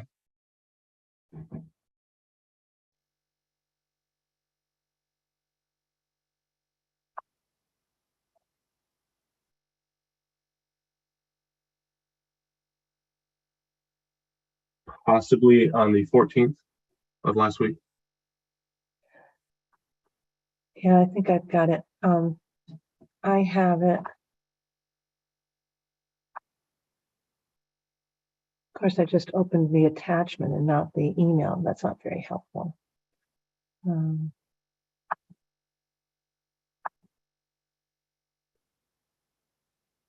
Sorry, I found it. I'm just sending it up now. Thanks, Grace.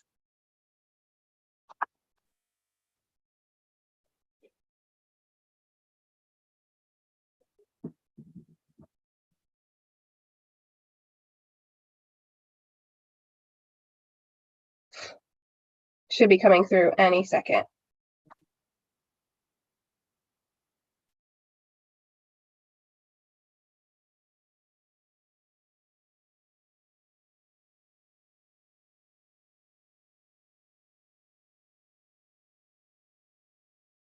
Like waiting for water to boil. We're all just staring at the inbox. I found it, but it came up as the attachment only, so I couldn't forward the email to you.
I wonder It's if in we my should. sent. I know it hasn't. Oh, there. I think it just went there. Yeah. There.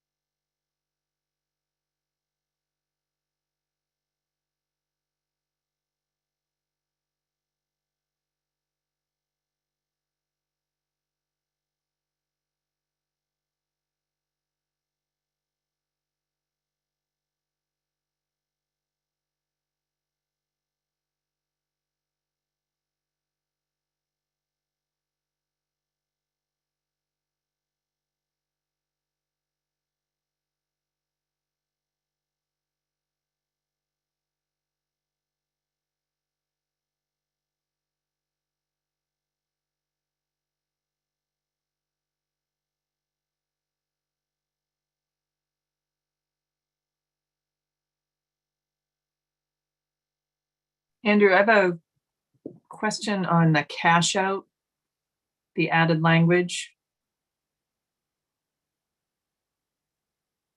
Which I guess it's in the first page of the red line, Right at the bottom.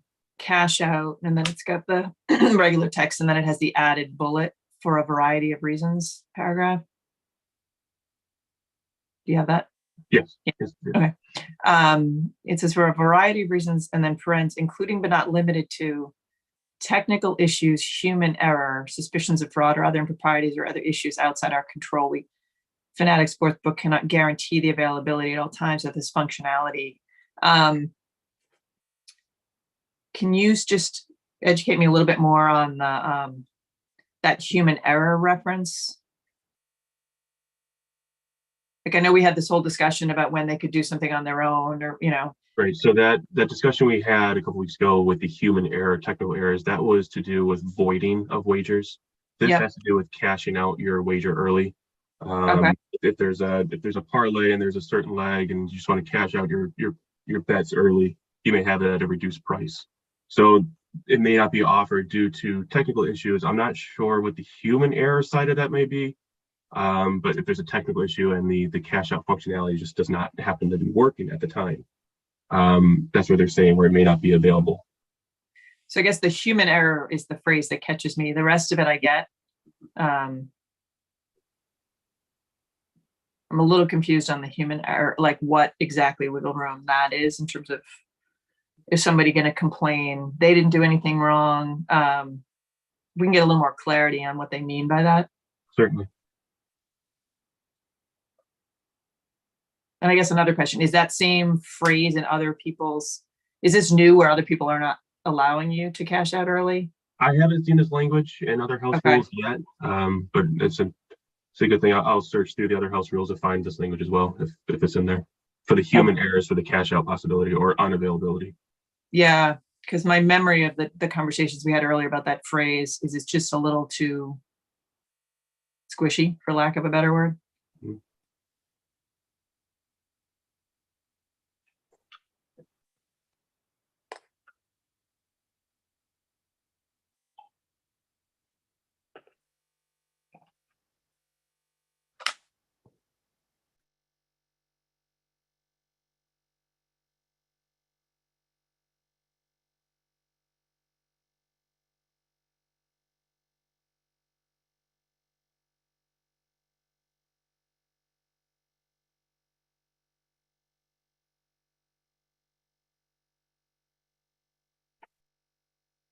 Andrew, your memo, the background is very helpful as we scan through these.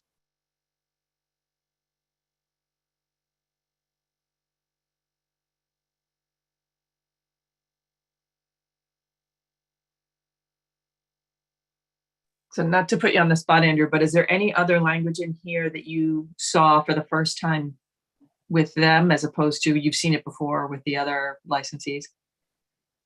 As far as the Fanatics house rules, no. Again, Commissioner O'Brien, I've been with the division for a little over a month. Still familiarizing myself with all the house rules and their change requests. It appears to me that all these sports specific updates are just clarification and then additional markets that they're looking to offer. Everything has been approved by the commission. They're just looking to offer these additional types. But I will certainly follow up with this human error and hopefully maybe before the end of this commission meeting, if we can come back to it. So Bruce, not to put you on the spot, but nothing jumps out at you, right? That's new other than that one thing we Yeah, talked. not that I saw. I mean, Okay, thanks.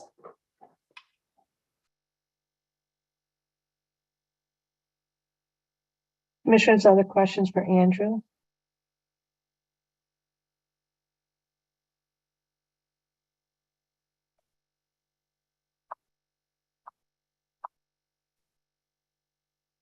I'm hearing none.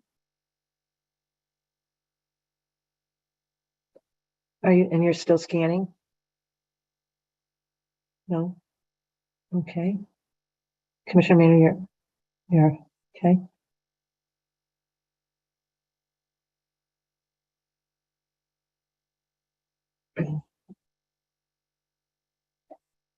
with respect to Commissioner O'Brien's point, Commissioner O'Brien, do you want to hold on this or have Andrew follow up and we can come back to a vote on this if he's able to get some clarification? This is a new routine for you, Andrew. Yeah, Actually, I was able to. I'm just reaching out to Fanatics right now. So, if they happen to reply with a more clear answer on the human error aspect, we can move on to the other topics and hopefully come back to Okay. it. yes. We'll hold on that then. Okay, Certainly. excellent. Okay. Then we'll move to the third event, a petition for a new event. Andrew? Yep. So moving on to the second one, beginning on page 21 of your packet, I have here for your review a new event proposal submitted by one of our operators, DraftKings. DraftKings has submitted a petition for a new event requesting the sport highlight be added as a new section of our event catalog, specifically the World Highlight League and only matches that are part of the Battle Court competitions. And I'll define all of that momentarily. I understand this sport highlight has been brought forward to the commission a few times in the past, most recently during the May 8th commission meeting, where after some discussion, it was not brought forward to a vote. Today, I would like to present the changes since that last petition and provide some updates, clarity, and some useful information. I'll start by giving a brief overview of the current state of highlight for those who are unaware of the league and the sport overall. In 2018, Magic City Highlight rebranded to World Highlight League. Shortly thereafter, in 2021, World Highlight League partnered with U.S. Integrity to ensure continued compliance to monitor its matches for integrity issues. And this could be anything from irregular betting patterns to suspected cheating or any other scandals or incidents. Since that partnership in 2021, over 1,000 highlight matches have been played with zero integrity alerts from U.S. Integrity or from the state of Florida, the state where all the World Highlight League matches are played and where all players are licensed. Furthermore, over 4,000 matches have been played since that 2018 rebranding with zero integrity issues reported to the league or to the state of Florida. Now, to get into the specifics, World Highlight League offers a specific format of matches called Battle Court. This specific type of match offers head-to-head matches with a team concept. And this is certainly a different kind of play than the pari-mutuel highlight activity that had traditionally been operated. Battle Court is played between two singles players or two doubles pairings. Think tennis, for example. And Battle Court matches are composed of sets played to 6 points. The first player or team to win 2 sets is declared the winner of the match. The player or team winning the point retains the serve within the set, while the player or team losing the prior set is designated to serve first in the next set. The outcome of all Battle Court matches are provided by the referees to the league officials, and all Battle Court results are posted to their official website. And I believe they may live stream the Battle Court matches on their website to an ESPN channel, perhaps ESPN3 and other outlets. For specifics on wagering options, the proposed wagering on highlight is not based on the pari-mutuel format, but rather with a limited scope of available wagers, such as pre-match, individual sets, and individual points. And this was all submitted by DraftKings as part of their proposed house rules for the sport, as well as in their petition, which begins on page 23 of your packet. Currently, this form of highlight Battle Court competitions and its proposed limited wagering options is approved for wagering in the 10 jurisdictions of Arizona, Colorado, Illinois, Iowa, Kansas, Maryland, New Jersey, Pennsylvania, Virginia, and West Virginia. DraftKings has submitted the official Battle Court League rules as part of this petition, and the Sports Wagering Division has reviewed the full rule set for the Battle Court League. These rules are also posted online to their official website, and some of which I just covered regarding the point, set, and match structure. DraftKings has also submitted the petition form drafting proposed house rules based on that limited scope of wagering options and has answered every applicable question. DraftKings via World Highlight League has also submitted supplemental information on how its players, league officials, and referees are required to pass an FBI background check and drug test before being issued a state license from the state of Florida. Additionally, all players, referees, and league officials, as well as their immediate household members, are prohibited from wagering on highlight in any fashion. Related to that, the Highlight World League holds seasonal meetings twice a year before each new season begins with their players, officials, and referees to train or retrain them on the importance of the wagering prohibition and overall league integrity policies. These trainings are conducted in-house by their chairperson and their director of communications. Lastly, within your memo, I have provided a link to the World Highlight League website. And just a reminder, DraftKings is only proposing matches which are part of the Battle Court competitions.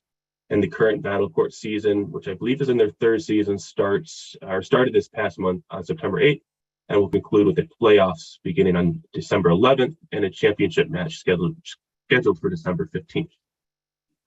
In conclusion, the sports wagering division confirms all requirements have been met under 205, the CMR 24703, and has found the operator DraftKings has answered all of the applicable questions on the petition form. The operator has informed the World Highlight League they are making this request to the Massachusetts Gaming Commission, and DraftKings has received approval by the World Highlight League chairperson to submit wagering applications in all jurisdictions in which it operates. And speaking of the chairperson, I believe we may also have World Highlight League chairperson Scott Savin on the meeting if needed to answer any additional questions. Madam Chair. Thank you. Mr. Savin is available. There's also a video. If you Google, you'll find a good video of game at play. Commissioners, questions for Andrew, and if necessary, we'll bring in Mr. Savin. I had a couple of them, Madam Chair. You mentioned that the format, it looks like there's different formats. Some of these are pari-mutuel and some are not. And so they're asking, obviously, for the non-pari-mutuel format to be part of the book. You gave the stats since they've engaged U.S. Integrity. How many matches did you say had been played since engaging U.S. Integrity? Approximately 1,000. I've been told a little over 1,000 matches since that partnership in 2021. Correct. Okay, that's what I was asking you for. So they rebranded in 2018, and then they started this Battle Court format. What, in 2020 or 2021? Unsure when the Battle Court format started. I don't know if that started with the rebranding, but since 2021, since that partnership with U.S. Integrity, over 1,000 Battle Court matches have been played. Unsure the exact start date of the Battle Court, though. Okay. And then in terms of the ability to place bets on this, it's still DraftKings or Bet Rivers, right? I believe so, yes. Okay. And then I have a question about the application itself. DraftKings said they did not reach out to a players association. Is there no players association currently active, or is there one and they did not reach out? That's a very good question. I don't know if that's something that Mr. Savin, you could answer for a players association. Absolutely. There's no players association. The players are all under contract to the league. So the league essentially functions as the players association. Okay. And we've been provided that contract. And that's where I stated the prohibition to sports wagering and their integrity policies. Okay.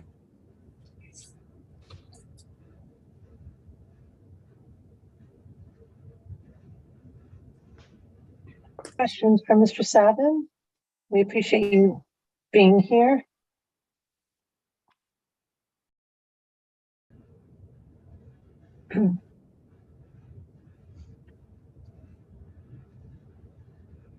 Madam Chair, Yes. I have a curiosity question more than I have a substance question in regards to what's before us. Mr. Savin, can you just elaborate a little bit more about what the players go through and what your staff goes through in terms of making this league and its integrity the best that it can be? I heard that at the beginning of each season, you bring your folks in and you do some type of training, I assume. Yes, sir. Far more than that. All of our players are licensed by the state of Florida. So they all undergo an FBI background check and drug tests, and they have to be licensed by the state before they're allowed to be contracted by the league. Then they go through training twice a year before each season begins, specifically on how to handle themselves on and off the court, integrity, and the wagering prohibition. Thank you. Thank you, Madam Chair. I do have a comment in regards to what's in front of us, Madam Chair. I was one of the ones who was very reluctant to agree to allow this sport to be part of the catalog early on in our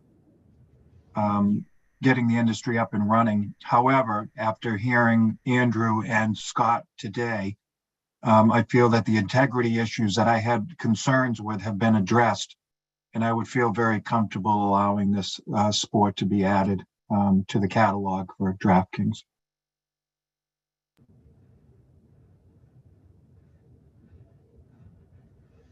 Any further follow-up? Commissioner O'Brien, leaning in? No, I was of the same mind as Commissioner Hill. I still have a concern in that, you know, we talked about adding pickleball in, and then there was a lot of public comment on the fact that the players felt like they weren't consulted. They had some concerns about it, the lower pay, et cetera. I don't know what the scale of pay is for these players. There is no players association. It's the one hesitancy I have is that I'd hate to move on something and then have another group of players come out and say that they had concerns about something having to do with that. But the pay structures are in the contract that was provided to us. I don't know if that's confidential information on a contract or not. The pay structure was provided to us. Do we require with this contact with the players? I know we've now clarified how the rules have to be submitted, and they were here. Well, we asked for the contact with the Players Association, but that's why I clarified there is no independent association to contact. So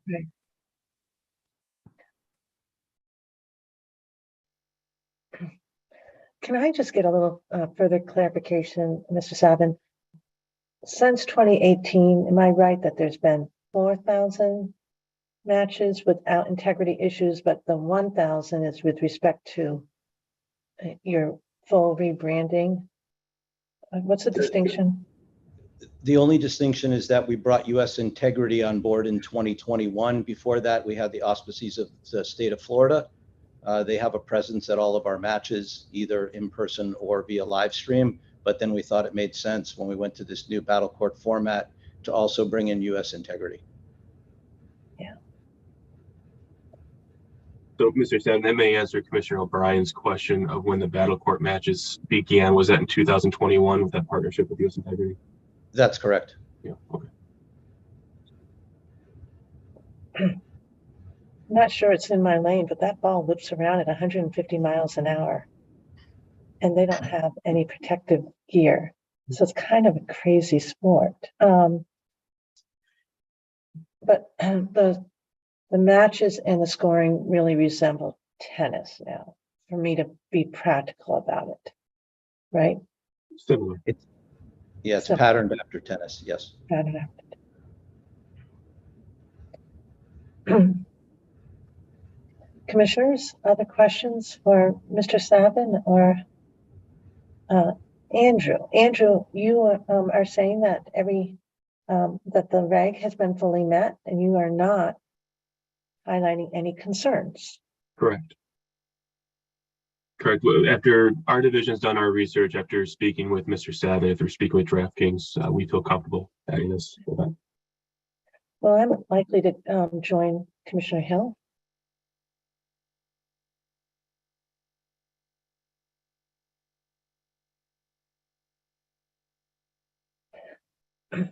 I did watch the video last night, and it's on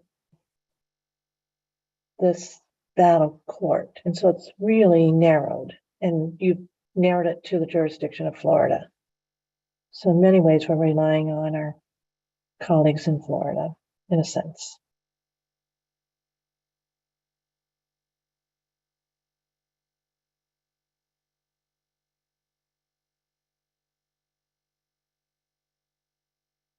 Commissioners?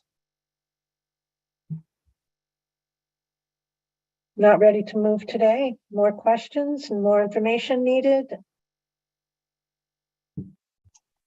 I'm comfortable moving forward right now, but if my fellow commissioners are not, then I would hold. Well, we're just not hearing from them quite yet. Commissioner Skinner, Commissioner Maynard, Commissioner O'Brien. Questions for Andrew or questions for Mr. Savin? Commissioner Skinner? No questions. Okay. Yeah, like I said, my only concern is making sure that there's nothing the players have concerns about in doing this. Given the pickleball experience, that's my only hesitation.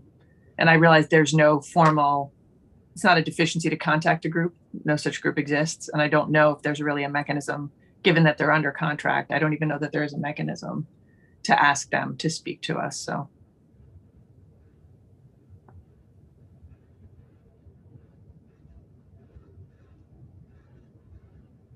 Commissioner Hill, do you want to move?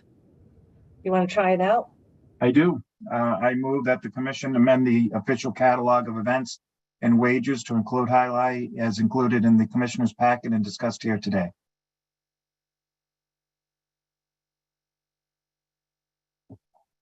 Second. Thank you, Commissioner Skinner. Okay. Any further discussion? Any further questions? We have visited this topic a couple of times, but it seems as though it's quite a different proposal. Okay, Commissioner O'Brien. Are you thinking how we could address your issue down the road? Yeah, I mean, I was wondering if I could do a friendly amendment, just offering up the opportunity for anybody to give comment on this. I'm an I, other than I do want an avenue for any player input. I'd be willing to have that added to the motion, of course. Yeah, any player feedback to be submitted to our sports wagering division. Other than that, if that's a friendly amendment that's accepted and seconded, I would be an I. And that would be, they could still go ahead and put it in there. Right. Because, right, we can always act, right? Right. Just a more proactive reach out for feedback as opposed to passive. Excellent, thank you. And that friendly amendment was accepted, Commissioner Hill? It was accepted, and I believe we need Commissioner Skinner to second that. Oh, I'm sorry. Thank you, Commissioner Skinner.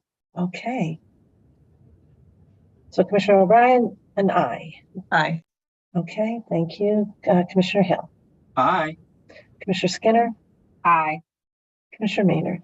Aye. And I vote yes, 5-0. Thank you, Andrew. And thank you, Mr. Savin. Thank you so much. Appreciate it. Okay. Thanks, Scott. Now I'm on to 6D. Certainly, I did receive an answer from Fanatics if we want to go back to their house rules. Sure.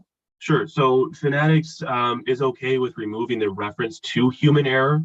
After discussions with their team, they believe that any impacts to the cash out functionality will be system-based only and are covered under technical issues.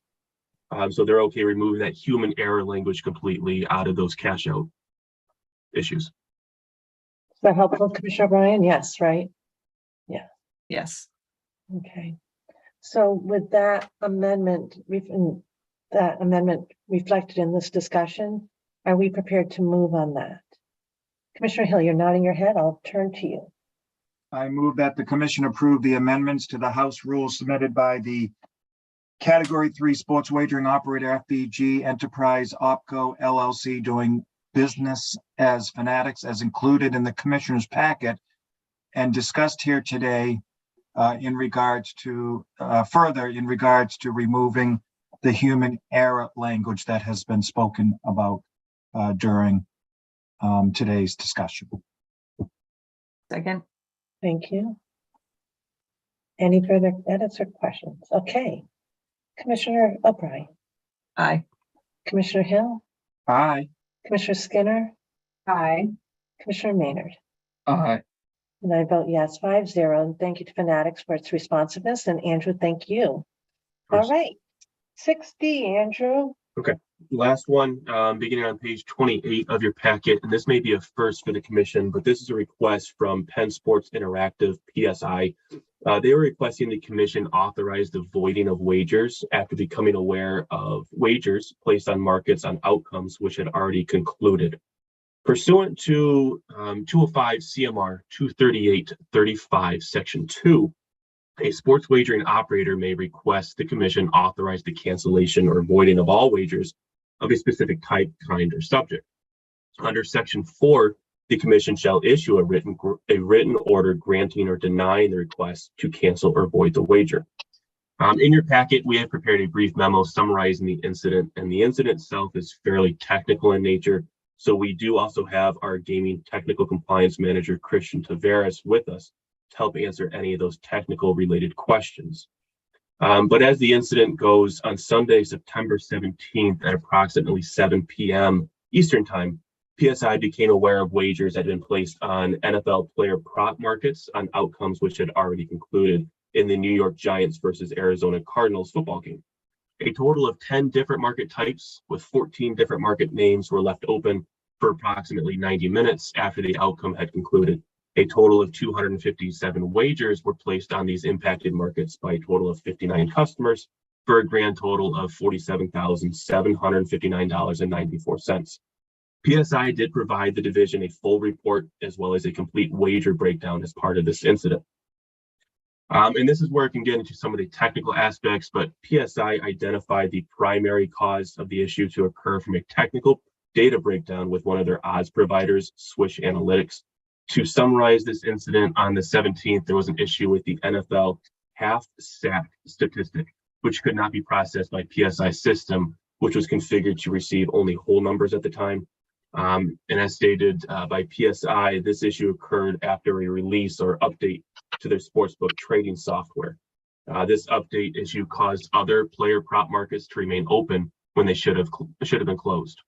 In addition to the primary cause, PSI also identified a secondary issue which delayed the identification of the incident. On the 17th at approximately 4:15 p.m. Eastern Time, just before or around kickoff of the afternoon NFL games, PSI sports trading platform experienced a significant increase in activity, which created latency in certain monitoring displays. Only once the latency issue was resolved, was PSI able to confirm the wagering anomalies on the event. The sports wagering division was made aware of this incident at approximately 11:20 a.m. on Monday the 18th, and was provided a full detailed report at approximately 11 a.m. on Wednesday the 20th. Further investigation found the NFL half sack statistic issue did not have an effect on any other NFL game, only the Giants-Cardinals game. To remediate the issue, an emergency release has been scheduled to be deployed this week, which will correct the Swish Analytics issue in order to successfully process all player prop market updates and values. Furthermore, PSI will introduce system performance enhancements to address the display monitoring latency. In conclusion, the sports wagering division has reviewed the entire incident reported by PSI and confirms all requirements have been met pursuant to 205 CMR 238-35 Section 2, and has no reservations about moving forward and processing this request to void all affected wagers. Bruce, I don't know if you have anything else to add, but again, we do have Christian, I see he's popped up here. On the technical issues, which was mostly the cause of this, Christian would be the better person to respond to your technical questions.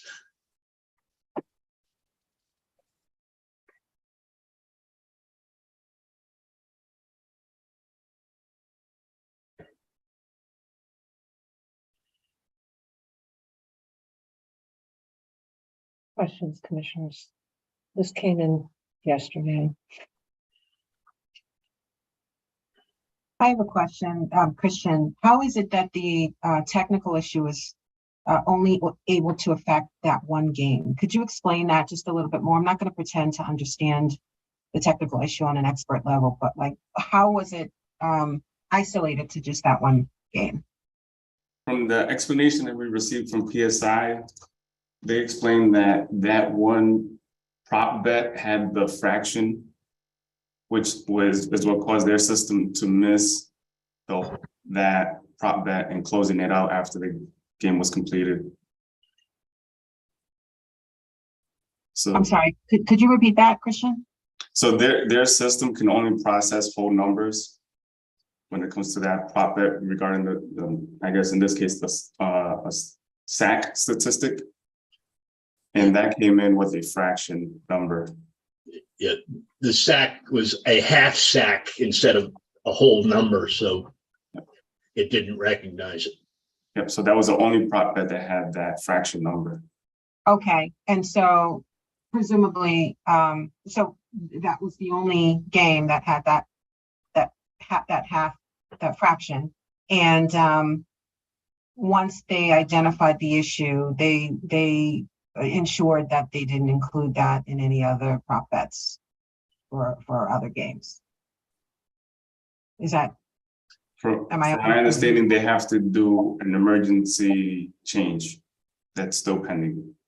Yeah, so I'm still confused as to, I don't know that, and if you can't fully answer it, that's fine. Maybe we should get PSI here at some point, but I'm still trying to understand how this was limited. I understand the fraction issue, but how was this limited if they have not corrected the issue to the extent that they haven't deployed that fix? How was this limited to just one game? And really, the bigger question is, can we be assured that it's just this one game at this time? I don't think that involved other half sacks in other games. They were getting whole numbers for those kind of wagers. So this was the only game that had a half sack recorded. The rest were coming in as full numbers. So it did close off the betting for them. Okay, so are we looking at basically a manual fix in the meantime, pending the emergency deployment? So don't include those half sacks for any of the games going forward so that this doesn't happen again. Yeah. And then permanently, the deployment will fix the issue so that they can include those half sacks going forward. That's what they've indicated, man. All right, that makes sense then. I had another question about communication to patrons. So real time, do we have any sense of what the and folks who wagered on that game, what communication they received from PSI when they tried to collect on their winnings? Yeah, they've been told that they're temporarily on hold, that those wagers, those 250 wagers by those 59 customers, though all those wagers are temporarily on hold by PSI. Mm-hmm. And was that in writing, or how was that communication made? Do we know? Through their account, they're told that that's on hold. Okay. And the 257 wagers placed by 59 individuals, and all of those wagers were placed after the game, so there's no question as to whether there were legitimate wagers placed before the result was known, right? These are 100% wagers that were placed after the game result was made. Yeah, they were placed when you would have known what the outcome was. Okay. PSI kind of put it in almost casino terms where you're placing your chips on a roulette table after you already know what the number is on the wheel. Yeah, no, I get it. I just wanted to be sure that the numbers here are unequivocally those that were placed after the game. Yeah. We have gotten about 3 or 4 patron complaints filed that, they're not being paid at this point on that. And that's it at this point. So Director Van, you're probably referring then to the fact that the operators do have to come to us. Yes. An affirmative voiding. Yes. And so we're lucky we're nimble, but of course, if it's a day or 2 weeks, right? It impacts the patrons. That's why I tried to get it on the agenda as quickly as possible. Yeah. You were able to do that, no problem. Madam Chair?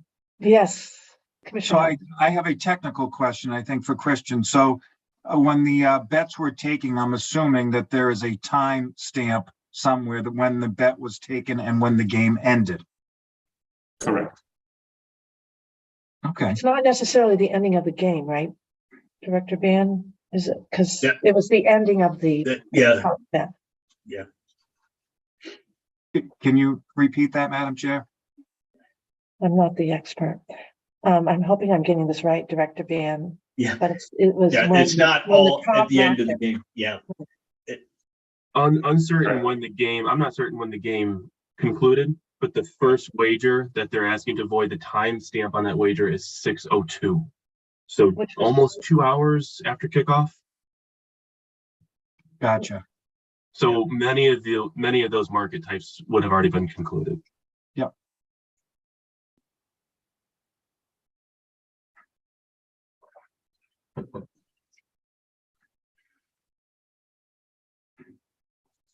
So you don't have any concerns about how the licensee responded?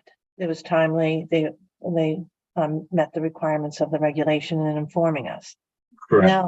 Now you're before us because we have to affirmatively act on this. Correct. So I guess the question would be, Commissioners, do you have any concerns about this request? Commissioner Skinner, I'm sure you're getting at the issue around, is it going to happen again, right? And that's, I think. Yeah, and it sounds like, and you know, I'd want to know if the emergency deployment was made this week. I mean, it did say the week of the 18th without a date certain, but that might be good for the sports wagering division to follow up on to confirm that it actually took place and corrected the issue. Yeah, I would, if it hasn't been fixed, I would suggest that we don't allow them to take any of those kind of wagers until it's corrected. Yes, I can confirm it has not been fixed yet. Yeah, It has not been fixed. It's not. because we do have a game tonight, so. So that hasn't been fixed on their system. That doesn't mean that they don't have ways of manually removing those prop bets in the meantime. Yes. Right. And that's what I heard in your report, right, Andrew and Christian, that there is a manual fix. Yes. Correct. So Director Ban, you're throwing out the idea that we just shut down this kind of a bet until it's fixed. Mm-hmm. Commissioners?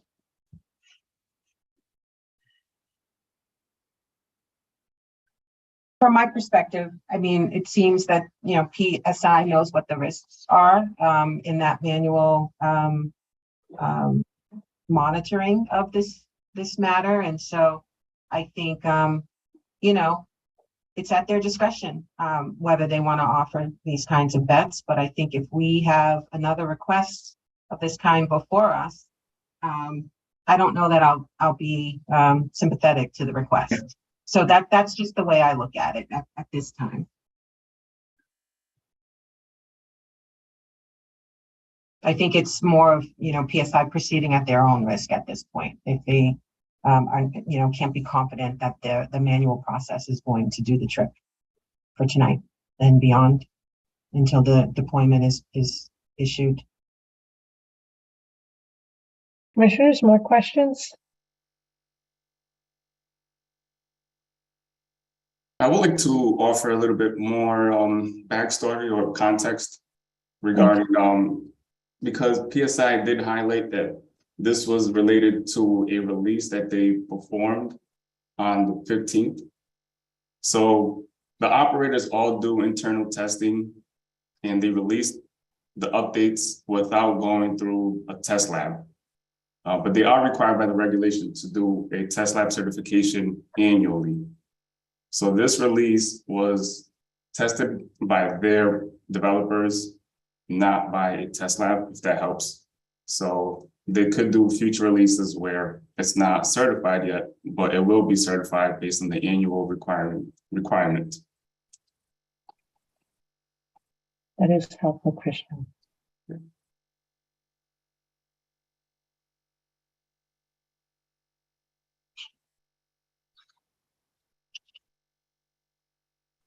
Commissioners, further questions or clarifications needed? No, I think this worked well in terms of timing, pretty well. I do wonder if we should if we need to revisit this issue in terms of timing and convening the commission to act on these. I know that we've retained a lot of that discretion and for good reasons, but I think it might be something we could think about, maybe as Director Band in the Sports Wagering Division, learns and also maybe speaks with other jurisdictions. If many adopt our approach, then probably it's not too cumbersome, but I do have the patron's interest in mind here. So. Yes. Okay. Commissioner Hill. I'm going to attempt to do this. Okay. Motion. So in accordance with 205 CMR 238.352, I move that the commission authorize the cancellation of wagers that had been placed on NFL player prop markets on outcomes that had already concluded in the New York Giants versus Arizona Cardinals NFL game that took place on September 17, 2023 with Penn Sports Interactive.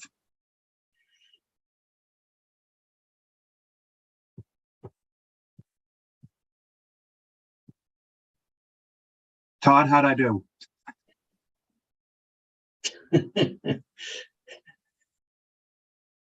Any questions or edits on that, Councilor Grossman?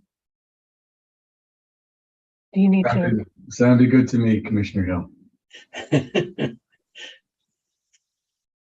I have a second?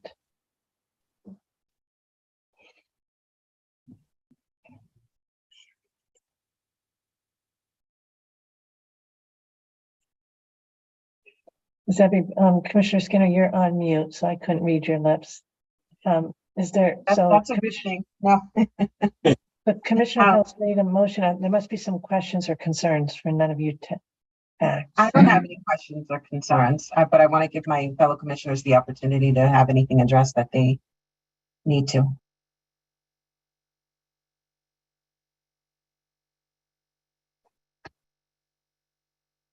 Commissioners, I don't know if this is helpful, but we just received word from PSI's compliance that the emergency release will be deployed before tonight's Thursday night football game. Excellent.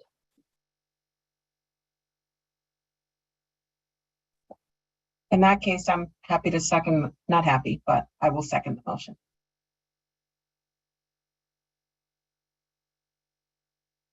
Questions, edits? Okay, I'll call the question. Commissioner O'Brien. Aye. Commissioner Hill. Aye. Commissioner Skinner. Aye. Commissioner Maynard. Aye. And I vote yes, 5-0. Thank you. A few questions that we can tackle down the road. I know that legal's participating, so I appreciate keeping track of those issues. Director Band. Thank you all for the time today. Yeah, thank you. And thank you to Crystal and thank you to Andrew, both managers who are doing outstanding work. And thank you, Director Band. All right. We have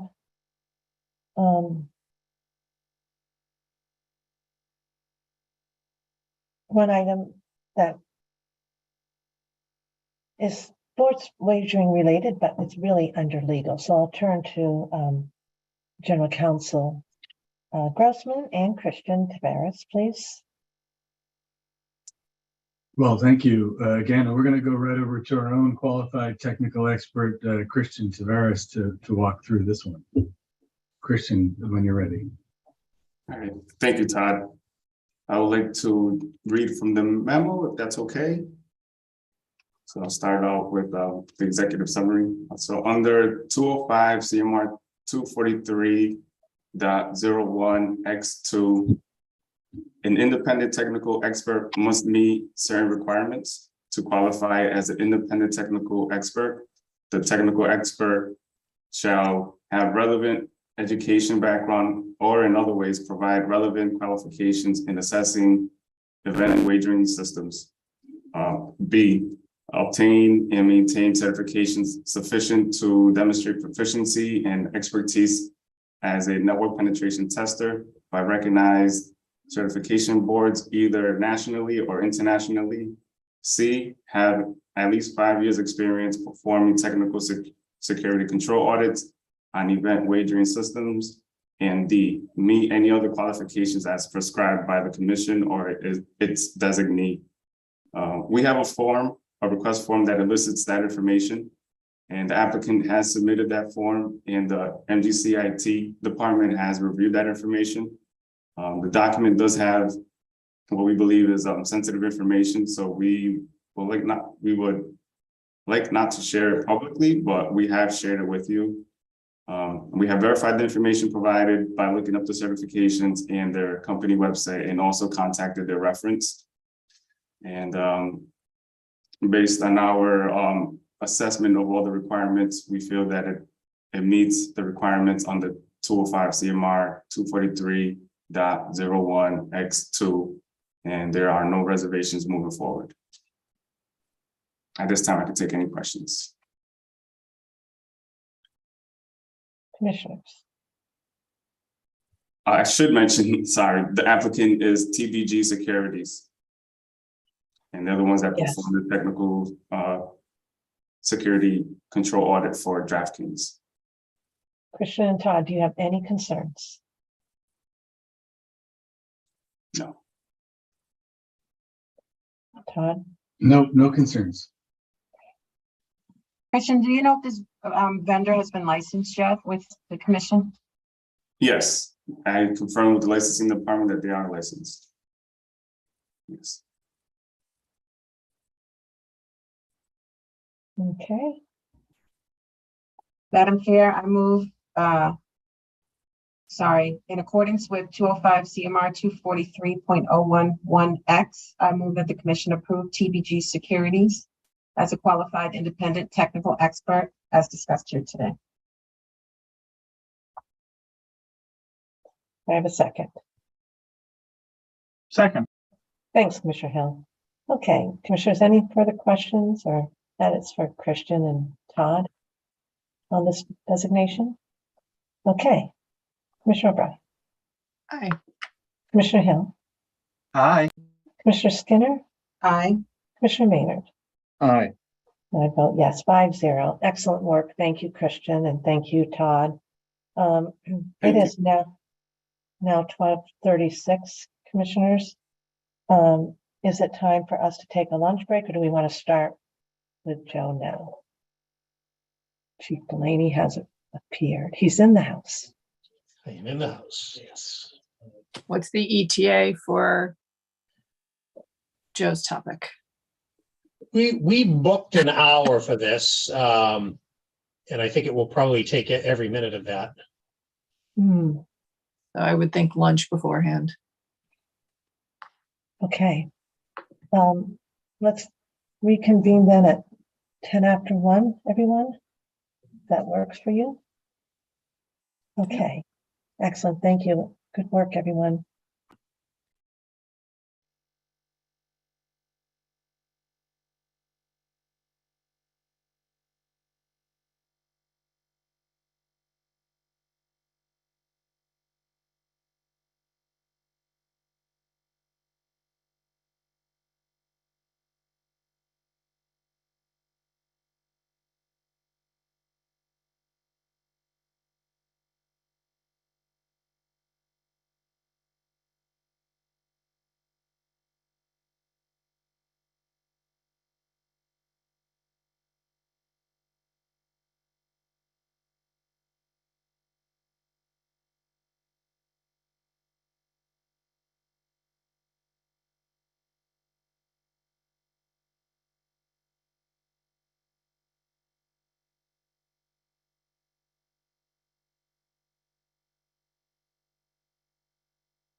Dave, if we could take down the screen, please.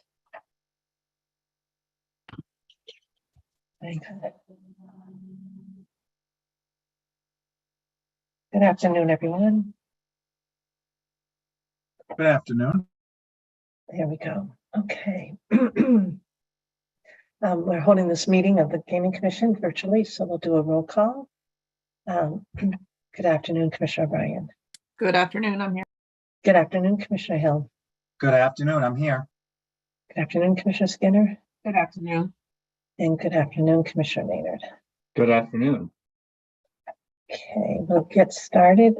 It's a reconvening of public meeting number 480, and we started at 9 and we are continuing through. We are at item 8, and we have our continuing discussion on some policy issues around the Community Mitigation Fund. I think many of us have had the benefit of a 2x2, Joe. Yes, I think everyone did, yes. Great. So your memo is on page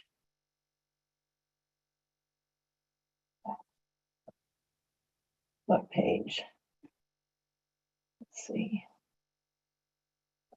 32, Madam Chair. Thank you. Okay, everybody's had a chance to read it probably a couple times. So we're looking forward to the discussion. Thank you, Joe. Thank you, Madam Chair and Commissioners. So today we're continuing our discussions on the revamping of the Community Mitigation Fund. As we left it last month when we talked, we were going to have a number of additional meetings, which we have done. We just had our 2 local community mitigation advisory committees, as well as our subcommittee meeting. So they've seen these questions that we have in front of you. So the 2 items that we're going to talk about today are the policy questions, which is the first memo. And then the second memo in your packet is regarding the formula for distributing the funds to communities.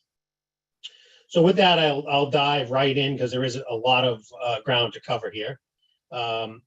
So as you know, we're proposing to change the program here for the communities into a block grant program.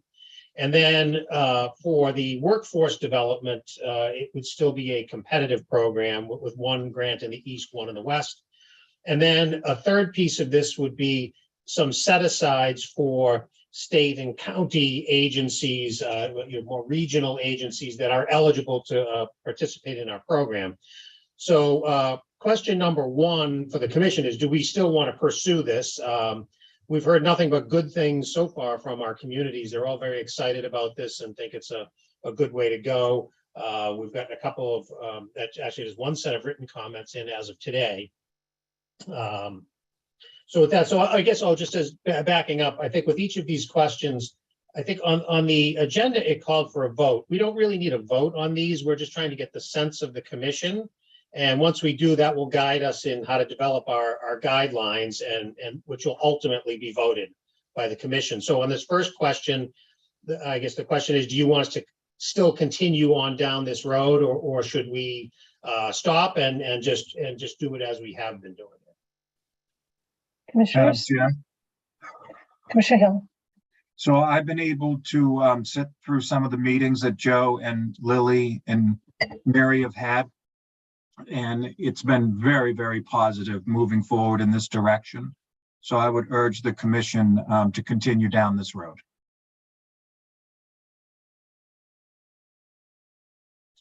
Okay, anybody disagree with that recommendation? I'm seeing no disagreement. Excellent. Okay. All right, so moving on to the second question. This is one that has, of course, come up multiple times over the years, which is the funding of the Hamden Sheriff's Office lease assistance. This is regarding the Western Mass Alcohol Recovery Center that was located in the footprint of where MGM Springfield wound up being and had to be relocated. We have been helping them offset their increased costs due to this new location. They have a 10-year lease on this site, and we have been providing them funds for 8 years at this point. And the question that we have is whether or not we want to continue to fund this, or do we want to, there's a few options. We could just continue funding it as they come in. We could say we could sunset this over a number of years. We could say it could be 400, then 300, then 200, then 100, or something like that. We could fund the last 2 years of the grant at the current level, or finally, we could just say we think that we've done enough at this point and just sort of cut off funding going forward. I think the notion is in these discussions that we've had is that the commission has always felt that at some point we've probably done our fair share in mitigating this impact. But the question has always been, what is that and where does that end?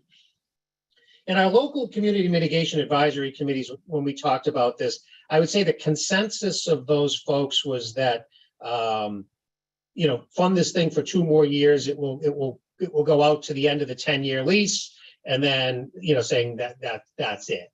So those were the suggestions from both the Region A and Region B advisory committees. And with that, we don't really have a recommendation on this, but I think it's one of those things that we do need to deal with for us to effectively develop our guidelines for next year. Joe, Yes. does the Hampden County Sheriff's Office have to come and submit an application each year for these funds? Yes, they do. Okay, and so have we solicited comment from them We have on this proposal? Okay, and my question then is, should we? I mean, I'd like to see. Well, I mean, their comments are, we want the money as long as you're going to give us the money. I mean, Okay, yeah. That has been their. Initially, we funded them for 5 years, and at the end of 5 years, they said, "How about 5 more years?" So I don't think there would be much change in that opinion of the sheriff's office. No, the only thing I would add, though, is we shifted to an annual basis, and we did ask some questions about exactly when was that lease going to run out. Not the one they have now, but the one that they had to vacate the premises for. And I think we might want to reiterate that we would want them to supply as much documentation as possible. And also, I think we mentioned this the last time, where they don't go to seek funds from any other source. They put their budget forward as if they're going to get these monies from us. And I was interested in them either explaining why that was or trying to get funds some other way, particularly if, 2 years from now, we have a hard stop and say, we're not doing it anymore. I know that's been messaged to them through the meetings, but that might be worth specifically having the team message them to say, this not looking for money elsewhere and then coming to us and saying, well, but I need it for my budget.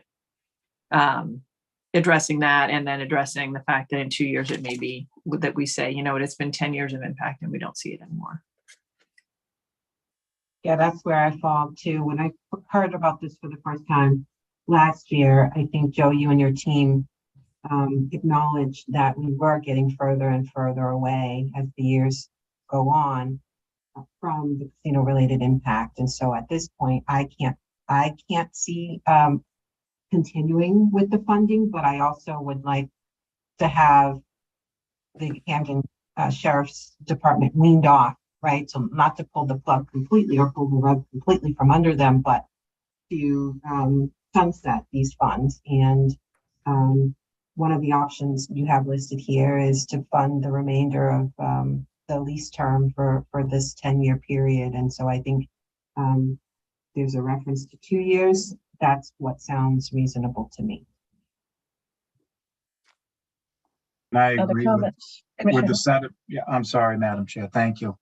I agree with the sentiments of Commissioner O'Brien and Commissioner Skinner on this issue.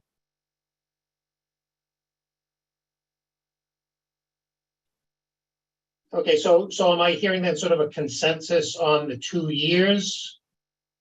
Okay, so Actually, if I could just clarify, I'm not saying they should get 2 years. That would be my outside window. I think it's fine for them to come back this year and next year and ask. But again, I would want to see the effort made to see where the other funds are, et cetera. And, part of that is forcing them to look at the future. As Commissioner Skinner said, I mean, I don't want to be seen as pulling the rug out from underneath them, but now would be the time then maybe they look for funding elsewhere. Maybe they don't need both years from us. So now would be the time to start asking those questions, even more. Right, so I think what we will do then is we will write the guidelines as them being an eligible entity to come in for funds. I think, do we want to cap it at the 400 that they've been getting? I mean, that's typically been what it has been, so I don't see why it would be different. What's the overall cost? Their lease, well, I'm trying to remember what the overall cost is, but their lease cost was up by 600,000 over their original one. So we're not offsetting the entire amount of it. We're offsetting, we've been offsetting The delta, right? And then the second one was the same. Yeah. Initially they asked for $2 million, and we said, no, you can have.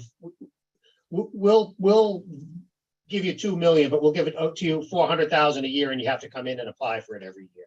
And then after that 5-year period, we said, no, you're just an eligible entity like anyone else, and you can come in and ask for the money. And now where we're saying that this is going to be sort of one of those set asides, we need to make sure we spell it out in the guidelines. And I think to your point, Commissioner O'Brien, we can be a little more specific in our guidelines of what information we need from these folks in order to approve any application, and we can work on that in the next few weeks while we're crafting guidelines.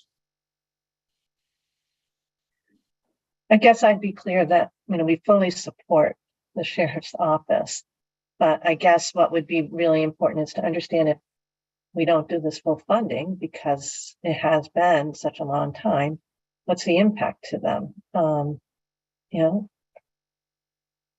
What other efforts have they made to get other funding, to Commissioner O'Brien's point? But they listen to this, I'm sure, or they go to the tape afterwards, but it has been an issue that gets raised every year, right? Right. It got raised initially, and then after the first 5-year period it was up, we've been discussing this each year as a policy question. Yeah. And again, it just becomes a little bit more critical this year because the way it's being funded is a little bit different.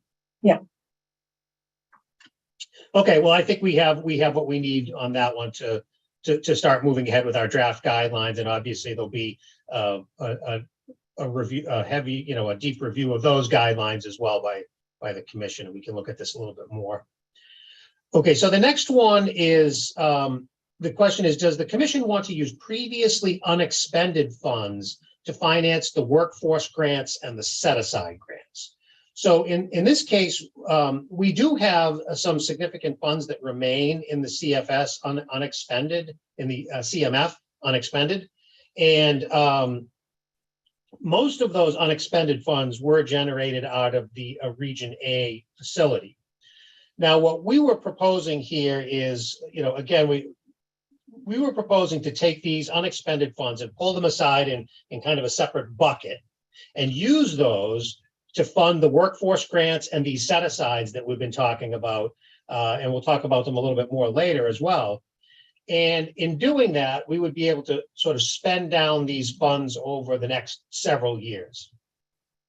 The one thing with that, and then all of the new monies that are generated by the program would go, the money generated in Region A would stay in Region B, Region A, the money generated in Region B would stay in Region B.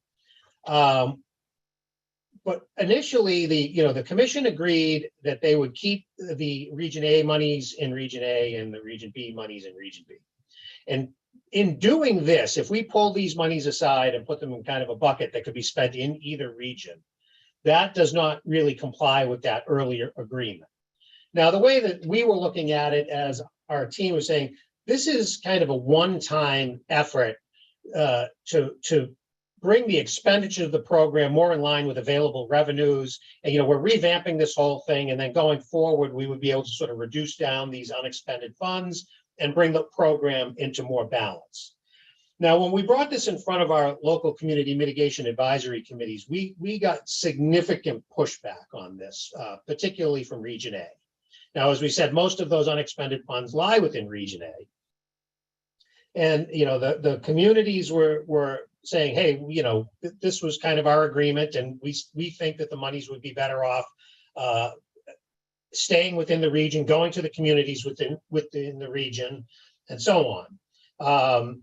So, you know, I mean, the commission has always, you know, taken the advice of the advisory committees very seriously, and I think should take it very seriously here as well. You know, our team's perspective is that this kind of solves the bigger issue that we have with the program kind of elegantly and takes care of it over a number of years. If the commission were to not do that, were not to take these monies and put them in sort of a separate bucket and fund it as we have been, there are still some unexpended funds from the Western region. And we think, and actually our revenues from the Western region, from both regions actually, are coming in a little bit higher than what we had estimated earlier. So there may be some additional funds there. You know, the thought is that we could probably get through one more year of keeping the monies in the East and keeping the monies in the West, you know, and to be able to pay all of these set-asides. You know, and one of the things that the commission could consider is saying, all right, you know, sort of a compromise, you know, we'll absolutely use all of the unexpended funds in Region B first. We'll spend all of those down, and then we'd only take any monies out of this, you know, sort of larger bucket on an as-needed basis. You know, we don't know exactly what's going to happen this year. You know, we're saying that we're going to put money out to every community. Maybe not every community comes in for their money, and if they don't, they would be forfeiting that. So I think the idea here would be is that we would try to keep, you know, all of the expenditures within the region to the greatest extent possible. And if we had to, you know, for the first year, take some monies, we would do that, and then kind of reevaluate next year and see where things, you know, kind of shook out in the first year to see if that makes sense.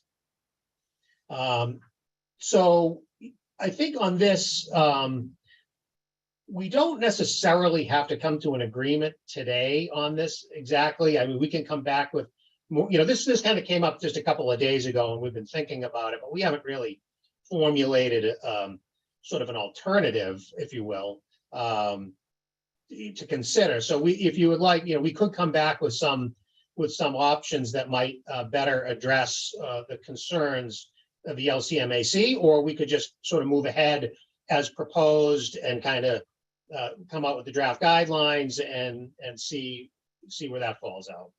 So this one, as I think when you were briefed, I said this might be one of the more controversial items, and sure enough, it has proven to be that. But with that, I will open it up for questions. Commissioners? Joe, can Commissioner you say Skinner? more about what you mean when you say program set aside? So what we're saying is that, you know, the program set-asides are for the workforce grants, for the grants for the Hamden Sheriff, for the DA's offices, and then we're also talking, later on, we'll be talking about one more set-aside for the regional planning agencies. So these are those sort of county-wide, region-wide entities that are eligible for the Community Mitigation Fund, but they don't really sort of fit into that block grant model. So right now, in these set-asides, the Western region pays, you know, right now they've been doing $400,000 for the sheriff's office. They've been doing $500,000 in workforce and $75,000 for the DA's office. So right now, the expenditures out west are about $975,000 a year. And we probably have that amount of money to cover, well, we do have that amount of money to cover next year. But we are also talking about expanding these a little bit by increasing workforce amounts and also doing a set aside for the regional planning agencies, which would bring up the set asides out west to about 1.5 million, but around $1.5 million. And in that case, we wouldn't have quite enough to cover that. If everybody came in for all of the money that we're proposing to put up.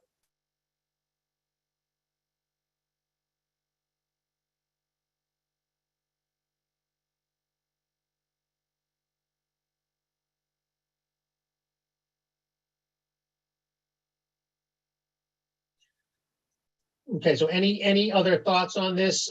Is this something that you'd like, I mean, do we want to move ahead with what we proposed, or do we want to, do you want more information regarding this, or?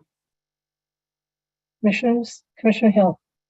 I did hear from those that were in attendance, Joe, as we all did, and yes, there was some apprehension, but I would like to see us move forward with what's been proposed by you folks.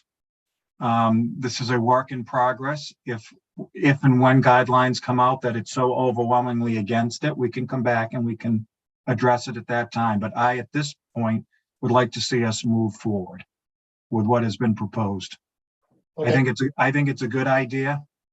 And if I was sitting in the chair in either, A or B, I too would not want to see monies leave. That's their job. That's what they propose, and that's I advocate for. I get that.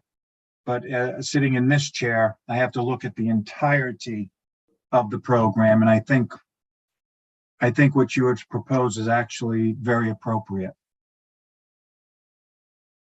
Thank you, Madam Chair. Commissioner Maynard. Thank you, Madam Chair. Joe, I agree with what Commissioner Hill just said, and we've had a conversation, you, Lily, Mary, myself. I think having the discretion to do something and doing something is two different things. And so I would like the commission to have the discretion to be able to move the money around, but it's my intention, and I'll state it here publicly on the record, to keep the monies in the region, but we don't know what rockstar project is going to come up or come out that we could potentially do a lot of good in. And I've also said this to you, Joe, my intention would be in any future years to make the other region whole if we ever did have to go down that road. Again, my hope is that we don't, and it sounds like we may never, but that's kind of where I'm coming at it. Okay. I like that, Commissioner Maynard. I guess it is such a shift, right, Joe? It is a shift. And I guess the question is, what's the motivating factor? But I like the discretion, right? Yeah, I mean, obviously what we're doing is a sea change for this program. There's no question about it. Right.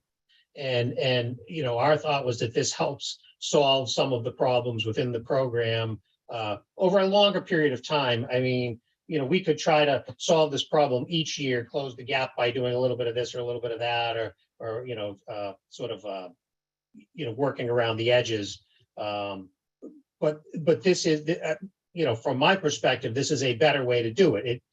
I fully understand the issues that the folks in the regions have. I absolutely do. But we are sort of up against, some stuff that we really have to deal with. So am I hearing then the consensus is to sort of go ahead with the program that we've done? I mean, we still are going to get more public input. We're going to have a public hearing. We're going to do a bunch of things here. So we will certainly hear from people more about this. And look, if the commission even down the road decides that they want to pivot on this, we can do that. This is not the end. And the statute doesn't give us any guidance on that.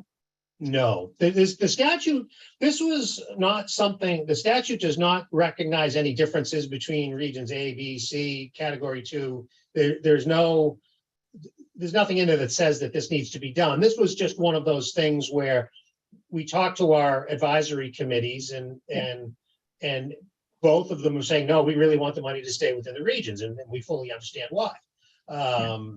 But again, they are advisory committees, and we've always, took their concerns very seriously.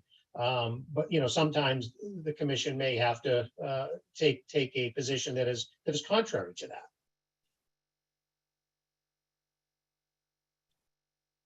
Okay, so I guess on that one, we will proceed. Oh, I'm sorry. Madam Chair, Skinner? I'm sorry, Joe. Yes. I'm not prepared to fully support this proposal. So I want to understand what Joe's takeaway is from this discussion. I understand that the objective is to kind of chip away at the surplus over a number of years, but I'd want to have some historical information as to what the awards have been on these program set-asides and the workforce development grants, because I think there's, you know, more than one way to achieve the objective. And I would like us to be a bit more creative about how we use these funds. I like the discretionary element, so I support that component, but I would like to understand, you know, what that kind of a review would look like. So sure. I'm open to hearing more on this particular item. Well, what I think we can do is, you know, we will craft the draft guidelines based on this proposal, but in parallel to that, I think we can certainly look at what some of the other options are. And then, you know, if we decide that we want to do something a little bit different, we'll have some things to look at and some things to, you know. Joe, if, just want to make sure I'm reading the room correctly. Commissioners, do we want to make sure Joe is efficient? Do we feel that we go with the proposal as crafted now, or do you want to have some of that discretionary language written in? We're just going to wait that out. My hope would be that we just continue down the road, and when we have more discussions with our advisory committee and others, if we see something that is over glaring that we don't like, we can, I think Joe said it, pivot and either stop it in its tracks or veer in a different direction. But as of today, I think we should move forward with what has been proposed, with the language that has been proposed, and let's see what people think about it. Everybody I agree with Commissioner Skinner that there are going to be some arguments against this, and we're going to get that information because the process affords us that ability. Okay, commissioners, you're all set with proceeding that way? Okay. Okay. So item number 4 is, does the commission want to have targeted minimum spending amounts in each category of grant? So we have this sort of 4 major buckets of transportation, public safety, community planning, and gambling harm reduction. We were proposing to do something like what they do with the Community Preservation Act, which says, you know, do sort of minimum spending within a couple of different areas and to have some discretionary. So what we were proposing is having a minimum spending target of 15% in each of the 4 main categories.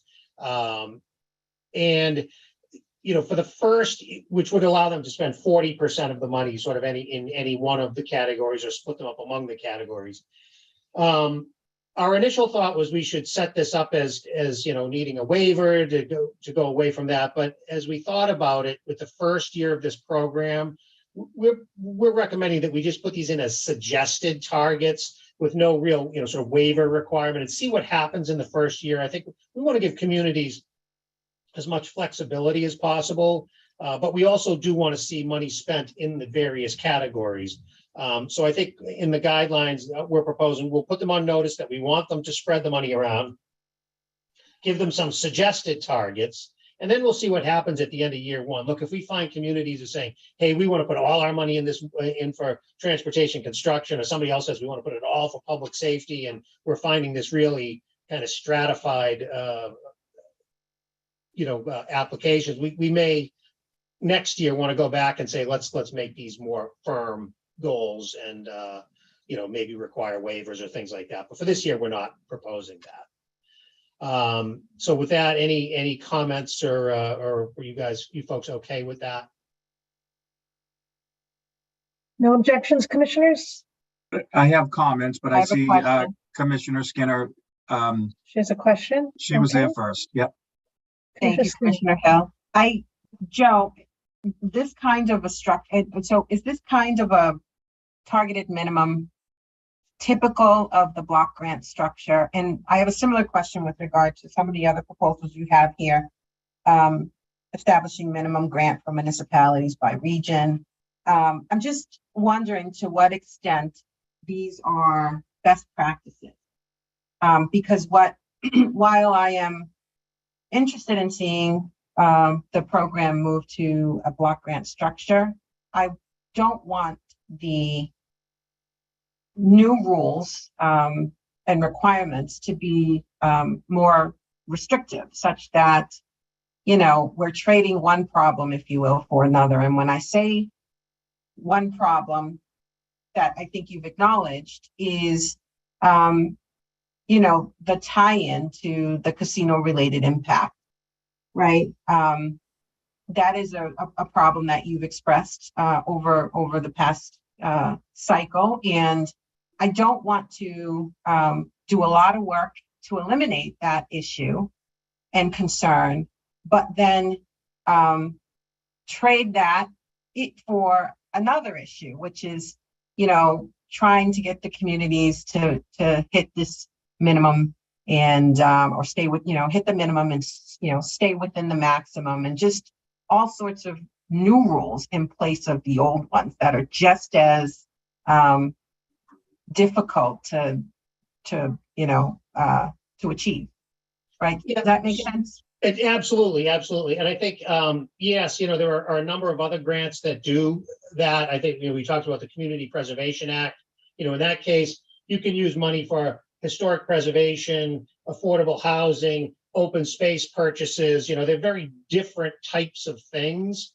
And in that one, they do have sort of targeted minimums, and you know, they have hard minimum spending in each category because they're so different.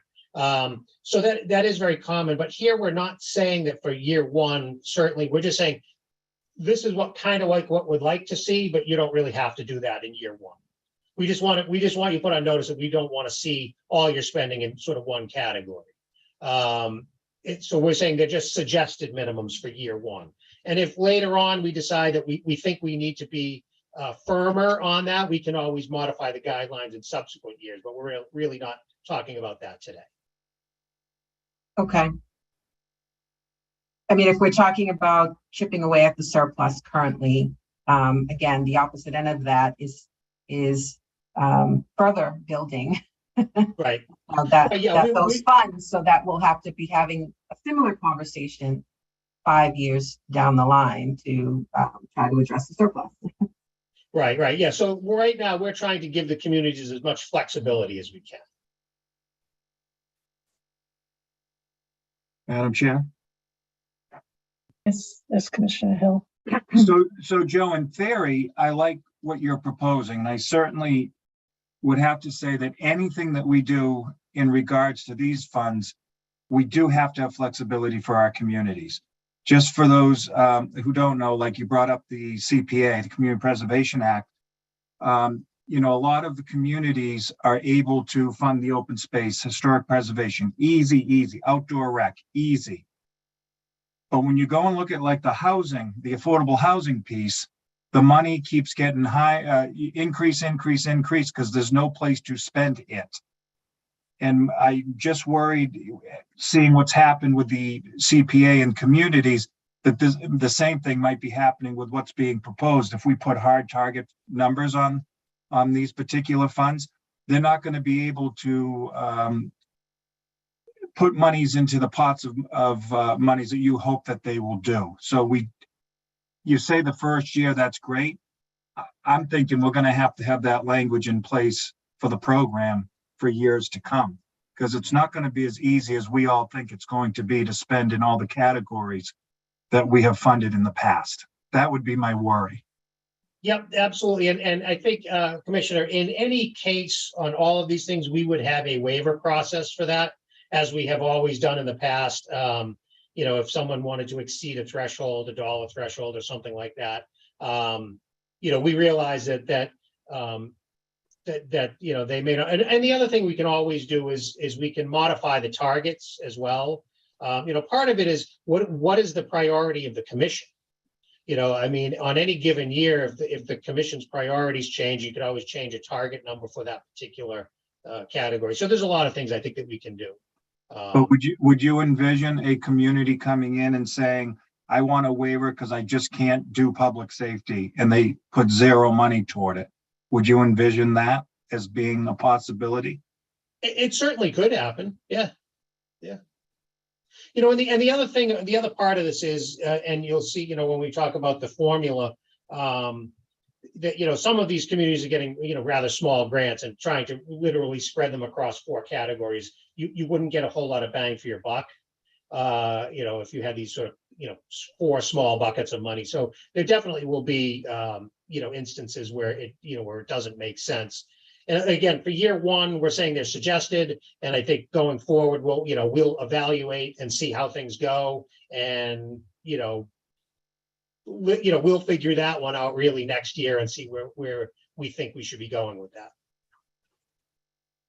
And I think just to jump in, some of the feedback that we received from our local community mitigation on this piece was they thought it would actually be a really good way to kind of force collaboration within the town. So it's not just one person applying for all of the grant money, that they would have to kind of come in and say like, okay, this department usually comes in with this grant, so how can we all work together? So it's really supposed to just more inspire collaboration than put regulation on it.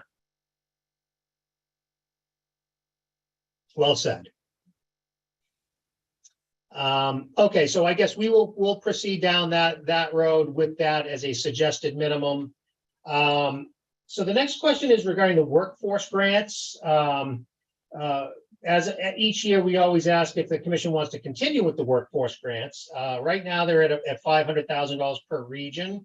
And again, given the unexpended funds that we have in the program, we were suggesting that these could be increased by some amount. We were suggesting going up to $750,000 per region. Our grantees have said that they could absorb that and could expand their programs to train more folks. And we do always know that the casinos themselves have had some difficulties filling positions and providing a pipeline of folks who meet the minimum standards for the casinos would be helpful to them as well. So thoughts on that, on increasing spending? I see Madam Chair has shut her camera off, so if I can just butt in for a second. My answer to you would be yes, we should increase this. If anything has worked well, and they all have worked well, but what has worked very well are the workforce development grants. And we've heard that over and over in all the discussions that we've had with all the players involved in this program. So I would like to see us not only keep the program, but yes, I think I would be more than willing to see an increase from 500 to, you've suggested 750, which I think is appropriate. Yeah, I mentioned to Joe, this is not that they're not all helpful and successful, but this to me is one of the most impactful areas that we've had. And I absolutely am in support of expanding it. Agreed. That's an easy one, I think, Joe. Commissioner Okay. Skinner, you agree, right, Commissioner Skinner? All right, very good. The next item is, does the commission want to establish minimum grants for the municipalities by region? The idea behind the block grant is that all of the eligible communities would get some money, and we felt as a group that it made sense to set some kind of floor on those grants. And looking at how much money is available in the various regions, we were suggesting a $200,000 minimum in Region A, a $75,000 minimum in Region B, and a $50,000 minimum for the Category 2 municipalities. So again, we looked at sort of the relative impacts. We looked at how much money was available to the regions, and those are the numbers that we came down on as a minimum grant for those communities with the block grant.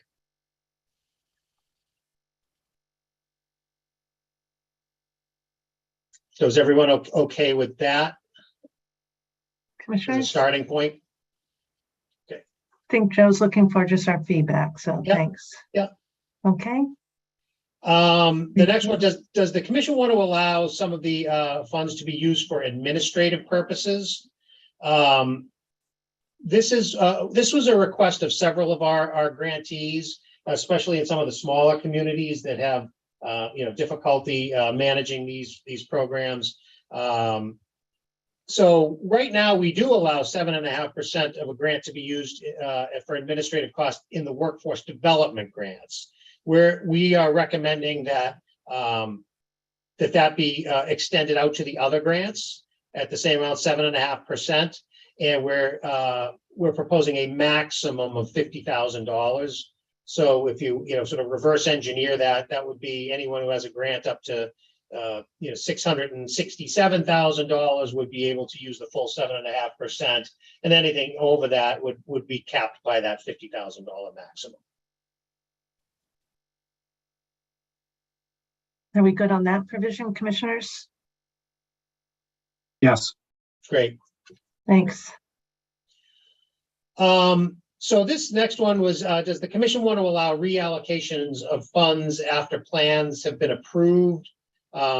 This policy that we currently have was established a while ago, where we said if any money is being proposed to be sort of repurposed that is more than 10% of the total grant or $10,000, whichever is less, needs to come back to the commission. Now, some of these with the new program, that the difference between 10,000 and 10% could be a huge range. So I think we kind of need to rethink that, I think. And my suggestion would be maybe we just put a number of, say, $25,000 on that. That anything over 25,000, we would come back to the commission. Anything under that, we would just notify the commission that is happening, and that would be a staff level determination. And we can start with that point in the guidelines. We could talk about it more if you'd like, but I just don't want to get down to the point where we're having to come back to the commission, sort of all the time, taking up your time and our time and all that on these things that are fairly small matters.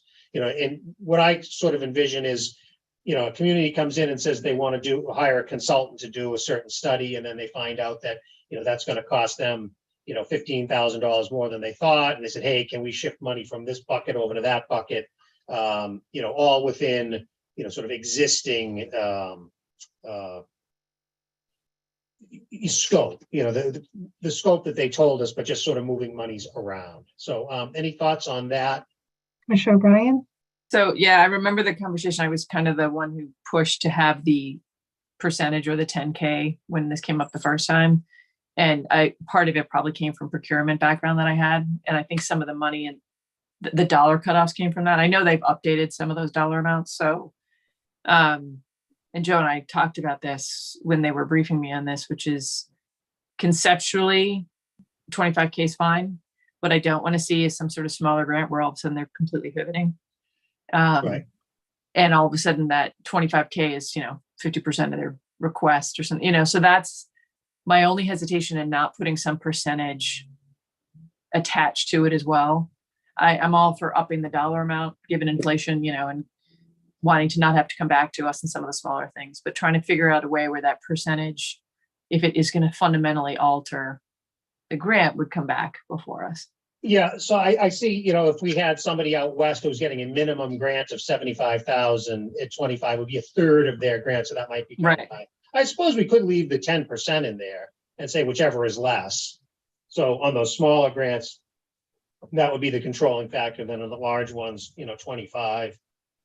Right. Or say like 25, unless that exceeds, 25% of your grant. I mean, we could up the percent, but maybe have it be 25 unless, that constitutes greater than X percent of the total grant. Right. Right. Well, what I can do is, why don't I try to work up some language in the guidelines, and then we can maybe, and I didn't really have anything suggested here, so maybe I could do that. And when we discuss the guidelines, we'll go over what changes we made and see if that makes sense. Right. Sounds good. Okay. Number 9 here, this is a new request, and this came from some of our discussions with the local community mitigation advisory committees and our subcommittee. Does the commission want to create a set aside for regional planning agencies? Now, the thought here is that we've always tried to encourage communities to work together on a regional basis on these grants, and we've had some success with that, but not a tremendous amount. And the regional planning agencies, kind of pitched to us that they would be able to work with those communities on a regional basis to look at casino-related impacts as how they affect sort of multiple communities. And we thought that was pretty compelling. So we're recommending setting aside $250,000 for each of the 3 regional planning agencies, MAPC, PVPC, and SERPED, which are the ones in each of our casinos locations. And what they would need to do is, obviously they would need to come into us with a proposal. They would have to demonstrate, the impact of the casino that they're addressing, and a detailed scope of work that shows us what exactly it is that they're doing to try to address that impact. No different than any other applicant has been for us. And obviously, if they are not able to make that nexus, we wouldn't award the grants to those agencies at that time. But we did like the idea of this, and it seems, sort of at a pilot kind of program to see what kinds of things we might get from those regional planning agencies. Pioneer Valley is doing a project right now from last year, looking at building up capacity for small, minority women veteran businesses in the Pioneer Valley area. So that's a great project, and they do have a lot of ideas on things that they can do. So I think we are recommending doing this, and at least on a pilot basis, and see how it goes for the first year. Thoughts on that? Does it make sense to consider this under the surplus category that you speak about in paragraph 3, right? So Exactly. I'm Yep. not suggesting that, what you're proposing for the going forward doesn't make sense at all, but it would seem to me that there's certainly room to address this particular item in connection with the surplus proposal That's exactly that you're going to be writing up. Yeah. Yep, that's exactly right, Commissioner Skinner. This is where those funds would come from. So you're not proposing a forward-facing set aside for the regional planning agencies? Well, yeah, no, but the source of any of the set asides, the source of funding is those unexpended funds from previous years. Got it. And and again, if we spend those down, they'll probably get spent down over maybe a somewhere between a 3 and a 5 year period. And obviously, we would then have to, at that point, we would have to do some reconsideration once we've gotten the program sort of back in balance. But as with any of our programs, we can change them from year to year. If we find that this isn't successful, we can say, we gave it a shot, but it didn't really work out. And the next year we don't have to fund it. But yes, this would come out of those unexpended funds. So just to take the opportunity while the 5 of us are here, one of the things that reminded me of when Joe and I were talking, and Lily and I were talking about this, was the RTAs, which work hand in hand very often with the regional planning authorities. And there was a lot of work and effort going in down in Plainville, where they were talking about Attleboro, and they were talking about trying to figure out how to connect sort of these missing links in some of the lines for workers. And I was just looking for an update on that. I had asked if they could maybe see what the status was, of any movement or what the status was on that. So just to let maybe some of you know that were not here at the time that it was being talked about pretty extensively, that was something that had been in the works kind of in this area, that I'd just be curious to get an update on when there's time. Yeah. I plan on following up with PPC on that, and GATRA and whoever else. Right. Okay, any other thoughts? Are we good then to go ahead, proceed with this? Yeah. Okay, great. Item 10, does the commission want to continue to place caps on the various categories? You know, right now we say that, each category of grant has a, public safety is 200,000, transportation planning is 250, and so on. Under this block grant approach, a community would get a set amount of money, and we are suggesting that they spend it across the various categories. So the thought here is that the maximum amount of the grant sets a cap for the community.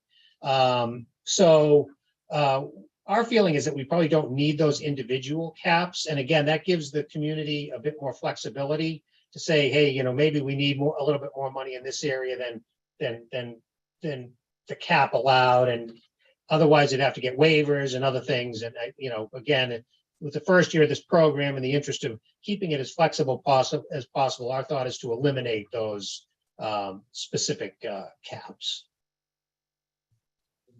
Madam Chair. Commissioner Maynard? I support that. And just for the group to hear, I did tell Joe and Lily that, I would still like them to report within those categories so we could see how they were spending the money. Yep. But I'm perfectly fine with lifting those caps. I think we're going to get to it, Commissioner Delaney, Chief Delaney. But I also thinking about policy questions attached to the categories.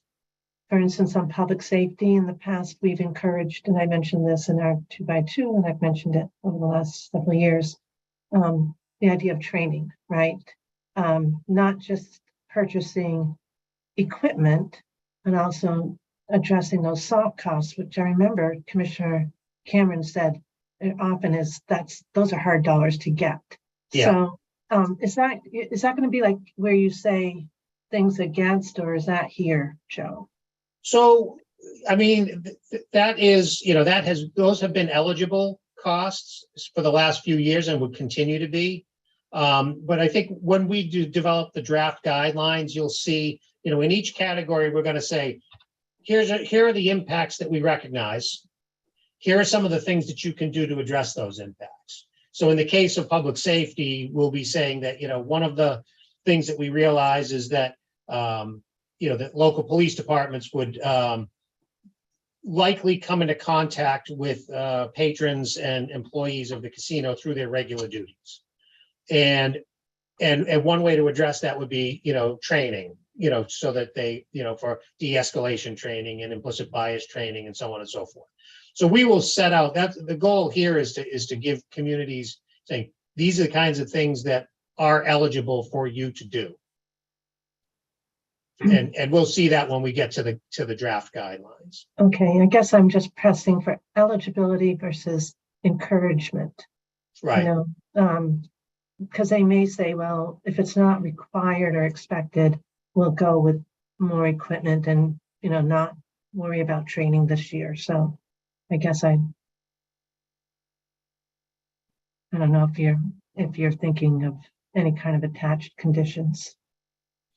We can certainly do that. I mean, if the commission chooses to do that, we can say that if you're coming in the public safety category, you got to do some training.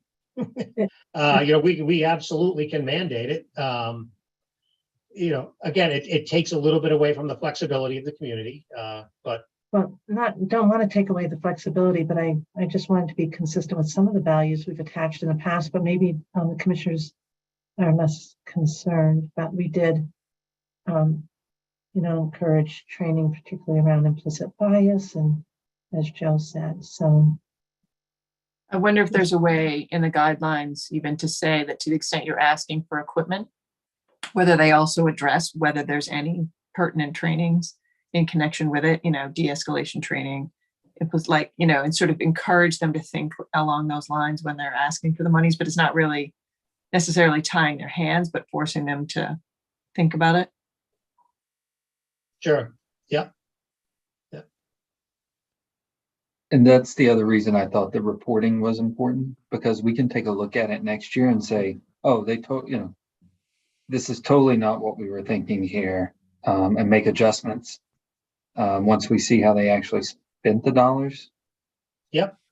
Yeah, so as always, we will require quarterly reports from all of our grantees and, and we have, regular meetings with them and so on. So, we definitely keep good tabs on what it is that they're doing.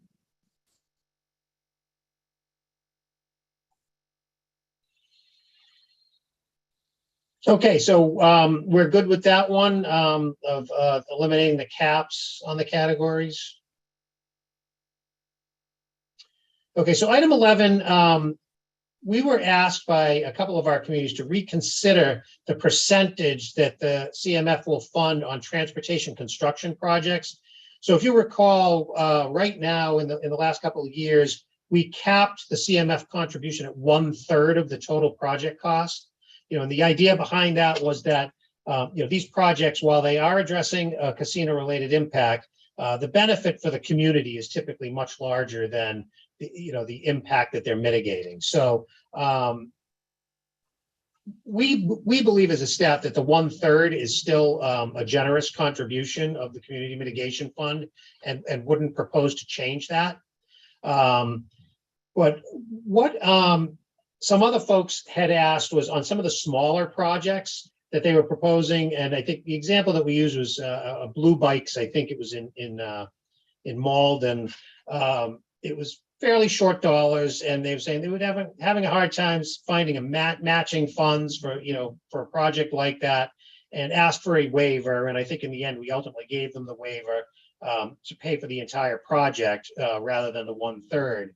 So we have put together in the memo just an idea of the commission paying community mitigation funds paying 100% of a project up to the first $250,000, and then 30% of the project over $250,000. So what that essentially does is it creates a sliding scale.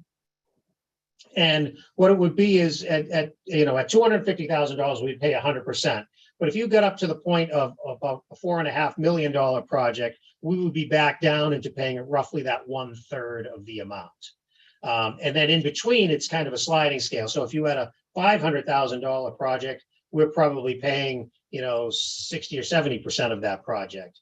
In a $1 million project, it might be 50% of the project. And so it ends up being kind of a sliding scale where the smaller the project is, the higher percentage the commission pays.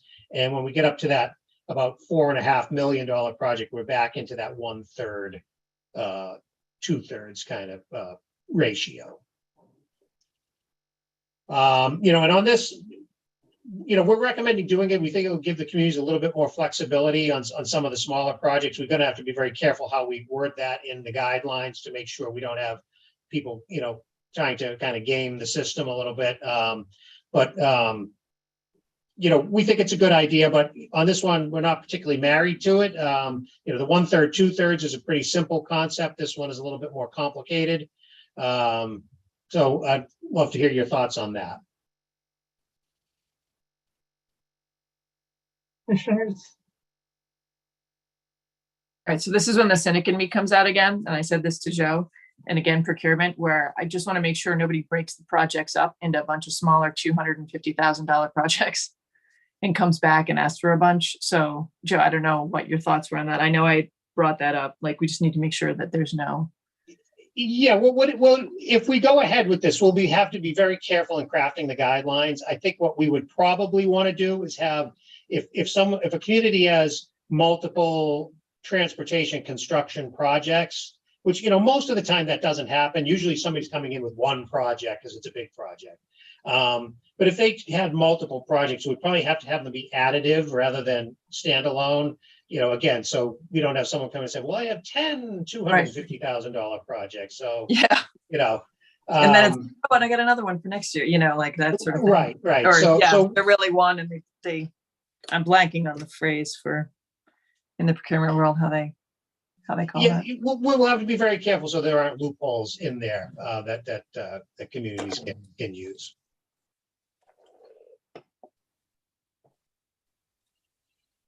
So other thoughts? Are we good? Are we good to go ahead with this? At least in the draft guidelines, you think? Yep. I'm not seeing any objections, Joe. Okay, great. Thank you. Now, this item number 12, does the commission want to allow a municipality to exceed the designated grant allocation if a particular need is identified? So in here, this is, I think, Commissioner Maynard kind of used this term as kind of like a safety valve or a relief valve for the program. If a community, when we go through the formula, you'll see what the community is designated to get. And there could be instances where a community might have a project that exceeds the allocation that they have.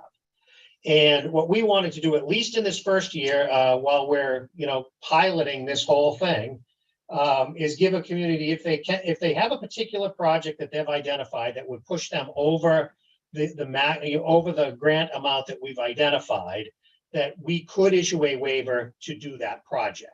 And again, any of those projects that happen would come out of those unexpended funds, which would help us spend those down.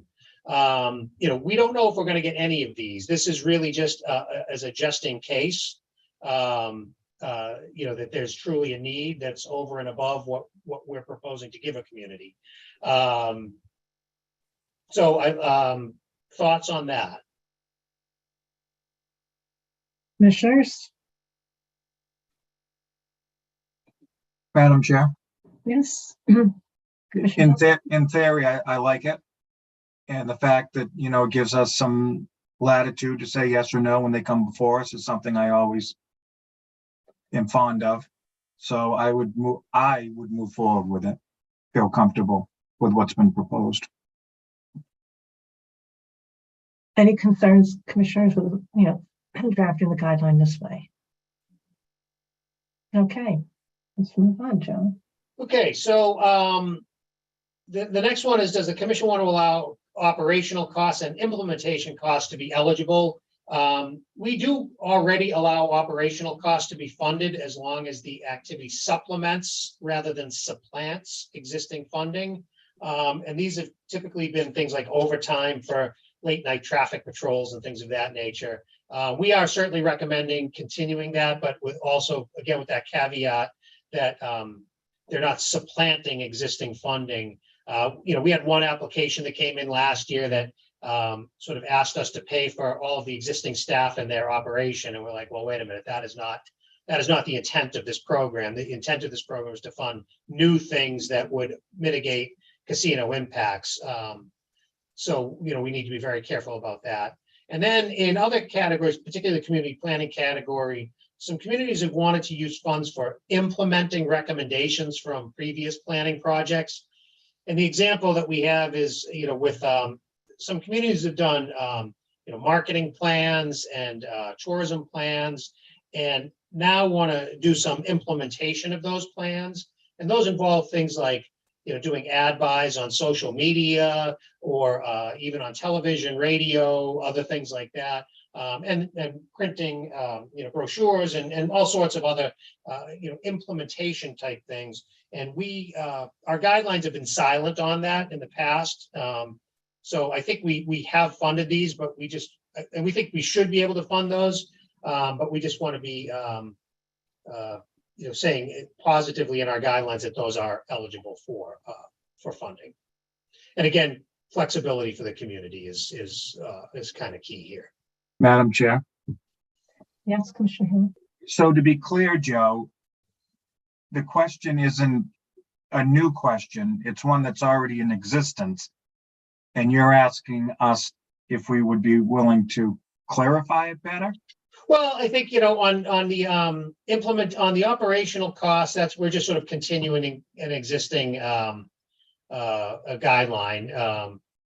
But on the community planning category, it's really just providing clarification that they can use funds for implementation of a plan and not just for the development of the plan. I mentioned to Joe that I could see some confusion between implementation and administrative costs. Well, that was my very next comment. Is operational to me is different than what's being talked about right now. Right. So we would need to clarify that because there's a different cap on administrative. Right. Understood, Joe? Yeah, yeah. Thank you. Okay. Anything else on that one, commissioners? Okay, great, thanks. So the next one is, does the commission want the guidelines to identify ineligible projects or items? Again, this is in the interest of providing the clearest guidance that we can to our communities. We last year particularly, we had quite a number of items come in that we essentially deemed were ineligible, things that communities should have been providing on their own that really weren't related to the casino impacts and things like that. It's our proposal is that within each category, we will have a section that talks about ineligible items within those categories. Some may have none that that we've identified, but others may have several. And we'll try to have it as sort of as broad as possible, to cover those things that the commission doesn't really want to see. Well, that I should not want to see, but aren't really appropriate to be funded from the Community Mitigation Fund. Commissioner O'Brien, I'm thinking of, I'm not sure if Commissioner Hill was here then, but a public safety request for certain equipment around riot shields, and our colleague Commissioner Cameron gave some good insight on that. So there are some points where we've had some triggers, right, Commissioner O'Brien? Yeah, I mean, I think going back and using some of those examples where we've spoken as a body to say, look, never say never, but I think if you pull some of those, even Joe, to say these are some of the things that the commission has said historically do not qualify, right? People know. Right, and if there's a question, they could at least visit it, right? Yeah. Right. Yeah, and as with anything, we always say that anything is waivable by the commission. I mean, if a community can make a really compelling reason for providing a certain piece of equipment that in the past we've said is ineligible, they can certainly make that argument and ask for a waiver. But if we say right up front, that the purchase of weapons is not eligible, then hopefully we don't get people asking to purchase weapons. That or whatever the case may be. But you will see what all of those items are when we get to the draft guidelines, and then we can certainly dig down into those if we think there should be more or fewer or whatever it might be. Madam Chair? Yes, Commissioner Hill. So through you to my fellow commissioners. So for the last 2 years, I've sat down on the subcommittee that looked at these applications, and I cannot tell you how many didn't qualify or were ineligible that still sent us applications. So if we can somehow put wording in these guidelines of what is and what should be, I am all for it, because I can't tell you how many came before us that I don't want to say wasted our time, because our time was not wasted, but it certainly could have been put to better use looking at other applications than ones that weren't eligible. So I'm all for this. Great, really helpful. Okay. Okay, so and the last couple should be pretty quick. What source of funds should be used for the municipalities around the Category 2 facility, which is at PPC? In the past, we divided the funding between Regions A and Region B for no real particular reason. I think when the original funds came out, they came equally from Region A and Region B, and we just kind of carried that on. But in looking a little closer at it, Plainville is actually in Region A. And considering the disparity in the funds generated between Region A and Region B and the relatively small expenditure for the Category 2, we felt it was probably more appropriate to be funded under the category from the Category A funds rather than, the Region A funds. I'm getting my regions and categories and so on mixed up here, but that it made sense to do that for PPC.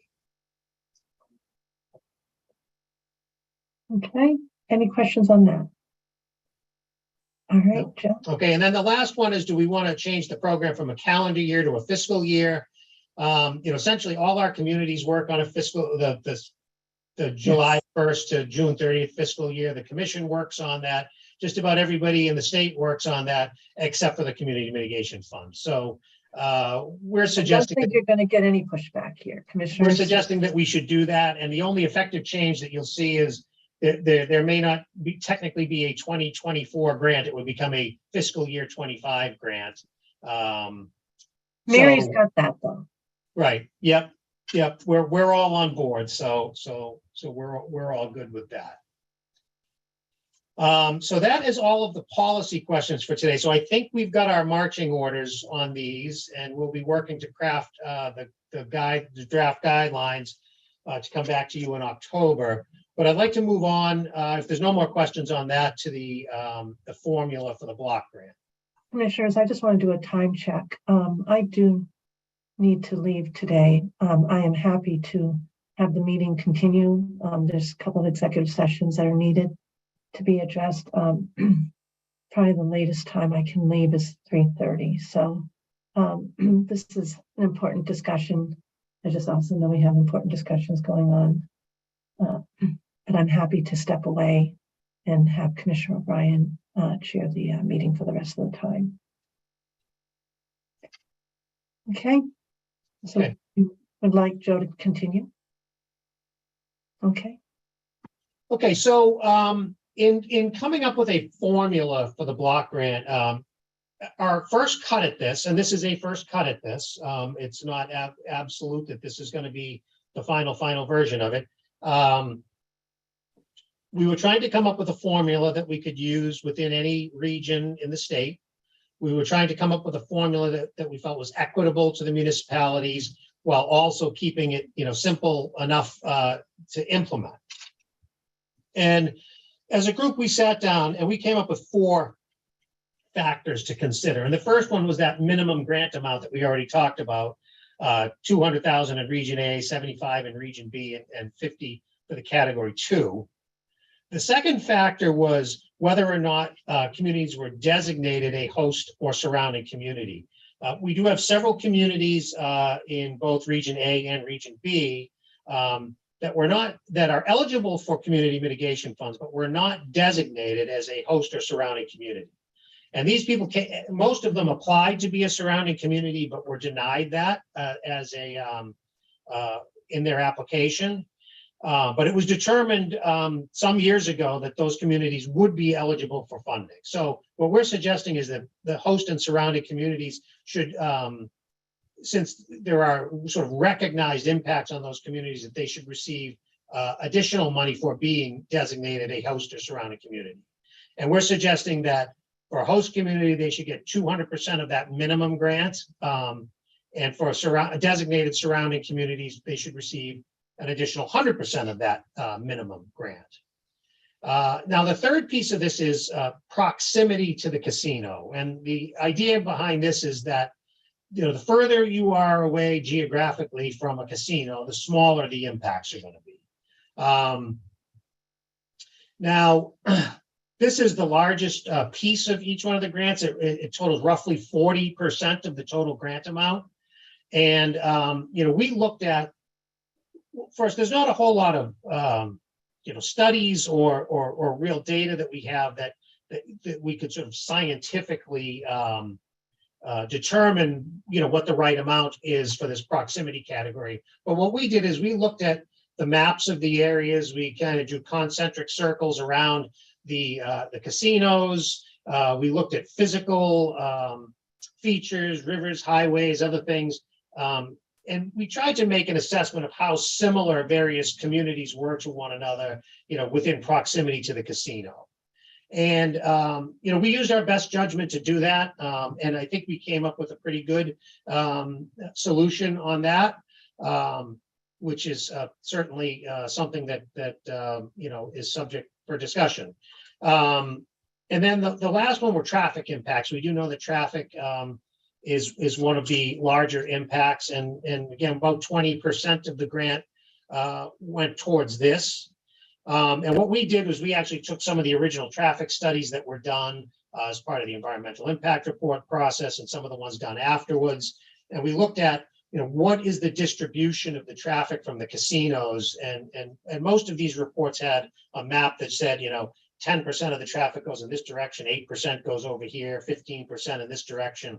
And So we took those numbers and, and divided them up to the communities based on the numbers that were in the report. So that was really based on, how much traffic is estimated to go into each community. So, so with that, we then applied those formulas to Region A, Region B, and Category 2, and you have the charts in the memo that show what the proposed distribution of funds would be to all of the communities. Now, we talked this over with our local community mitigation advisory committees, and honestly, we didn't get too much feedback on the actual numbers. We asked for feedback on sort of the factors that we considered, and then a feedback on what some of the numbers look like. And most of the folks at the LCMACs were saying, well, they wanted to go back to their communities and talk with them about it and so on. So we haven't heard a whole lot of feedback, particularly on that.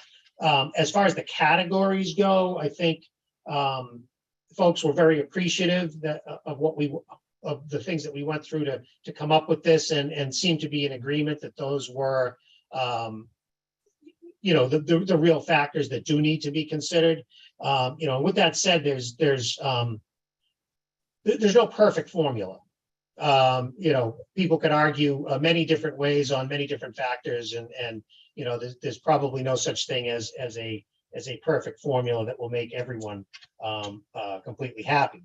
But with that said, I think we did sort of the best that we could do with what we have, and we did institute that notion of the safety valve there. If a community did have needs that were over and above what was designated here, that they would have the ability to come in for that, and the commission to consider that on any given community. So with that, I guess I'll just open it up for discussion. Thanks, Joe, and this is excellent work. Thank you to Mary and Lily. Whenever there's a formula, there's usually, and I said this to Joe, there's usually somebody who loses out. And I respect the factors, but however the formula works, I asked Joe which communities would be getting less than what they got before. And if I'm correct, Joe, you said it was Springfield and West Springfield. And I'm quite frank about that. If that's true, Joe, I am, when I think about casino impact, you can't get much closer than MGM. I know that Springfield is wide, but between West Springfield and Springfield are a big in proximity. I'm sorry, I am not feeling well today. It's a big community, and I know the casino's on one side and West Springfield is on the other side, but I wish that wasn't the impact of the formula. And I heard your caveat, your carve out, that they could come back if they need more dollars. But it's about, what is it, like $400,000 less than what they got last year? Well, I mean, it depends, Madam Chair. I mean, on any given year, in some years they've gotten more, and some years they've gotten less. It depends what they applied for. So last year, though. So in the last couple of years, they, I don't remember what the total was last year, but in the previous year, they applied for, $1.5 million for Court Street. They applied for another almost $1 million for Dwight Street. So they had some very large individual projects.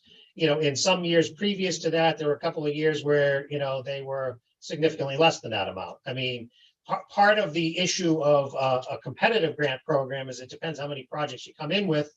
And when you're doing it as a block grant program, you're saying this is a set amount of money, but you get that every year, as long as the program exists. So there's definitely, it's a bit of an apples to oranges comparison, I think. Well, I like to compare my apples to apples, so I appreciate that. But I do think there could be consideration for a different formula for A versus B because of just the nature of those two regions. I just throw that out, and I understand, Joe, this is your proposal, and I know your team, and you've vetted it. I just wanted to be, express my concern. I am very, I want to make sure that those Springfield and West Springfield are able to really activate that downtown consistent with the development project that most of us saw rolled out a couple of weeks ago. And so wherever that, it's hard because if we use a different formula, you're taking from someone else, and I get that. But as I said,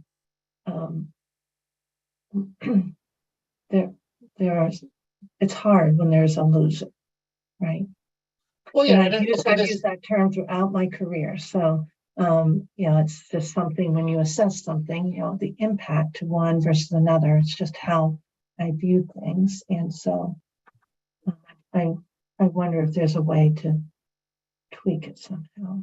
Well, look, we suggested that at the very beginning. We could have a different formula in the East and the West. You could weight any of these things differently.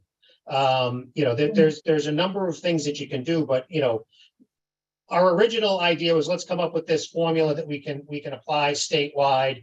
We don't want it to just to be looking completely arbitrary either. And I think one could also argue that Springfield is the big winner in this. They get about a third of the money. They certainly get well more than any other community. They get more than double than the next community. So they may not have gotten as much money as they got last year, but they're certainly getting more money than any other community on the list. So, look, there's any number of ways that we could do this, and whatever way the commission would like us to do that, we'll certainly will. Commissioner Maynard? Madam Chair, I expressed a lot of what you just said to Joe in private, and was reminded when I was thinking about it. If we do adjust the formula out west, there's also going to be smaller communities out there that are quote unquote losers. Yes. That right now don't apply because they don't have the infrastructure around their municipal government to do so. And that's why we did talk about this relief valve, safety valve, because I agree with you. I don't like it either, right? The outcome of the schematics here, but the relief valve allows for us to put some more money into Springfield and West Springfield with the monies we have existing. And I think about what we just did a few months ago on the garage, where we took it back up and we voted and put additional monies out there. So, my message to Springfield and West Springfield is, to Joe's point, they're going to get a higher guaranteed portion, right? When you look at the percentage, than they normally would on any given year. But we can kick in and make up the difference if there's a quote rock star project that's going on. And I agree with you, Madam Chair. There's a lot of great projects going on out there. I just think about, impact. That's what I'm thinking. Impact. It's easier to see in Region A, a lot of the communities, but I am not.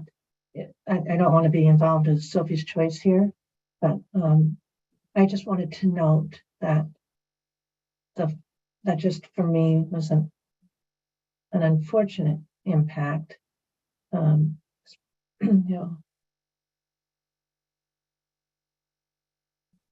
Madam Chair. Yeah. So may I suggest that, and I agree with everything you've said, and I agree with everything Commissioner Maynard had said, and I've shared that with Joe as well. But may I suggest that we move forward with what has been proposed, because once again, this is a process where we're going to have public input from folks in Springfield and West Springfield. And I believe in my heart that they will come back to us with some ideas of how this formula can be changed to benefit everybody. This is our first attempt at it, and I do want to congratulate the team on a job well done. I could not have put this formula together by myself, I'll tell you. You guys did yeoman's work to come up with what's before us today. But I believe during the public process that we're going to see something different.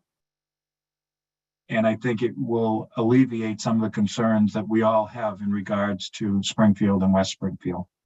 So my hope would be we could move forward today with what's been proposed, hear from the public, and make changes at a time certain in the future before we would vote to accept it. Does that make sense?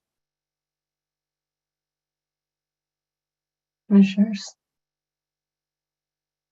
I see one nod from Commissioner O'Brien. Commissioner Maynard, you're all set.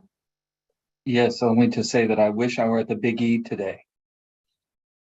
Commissioner Skinner? I agree.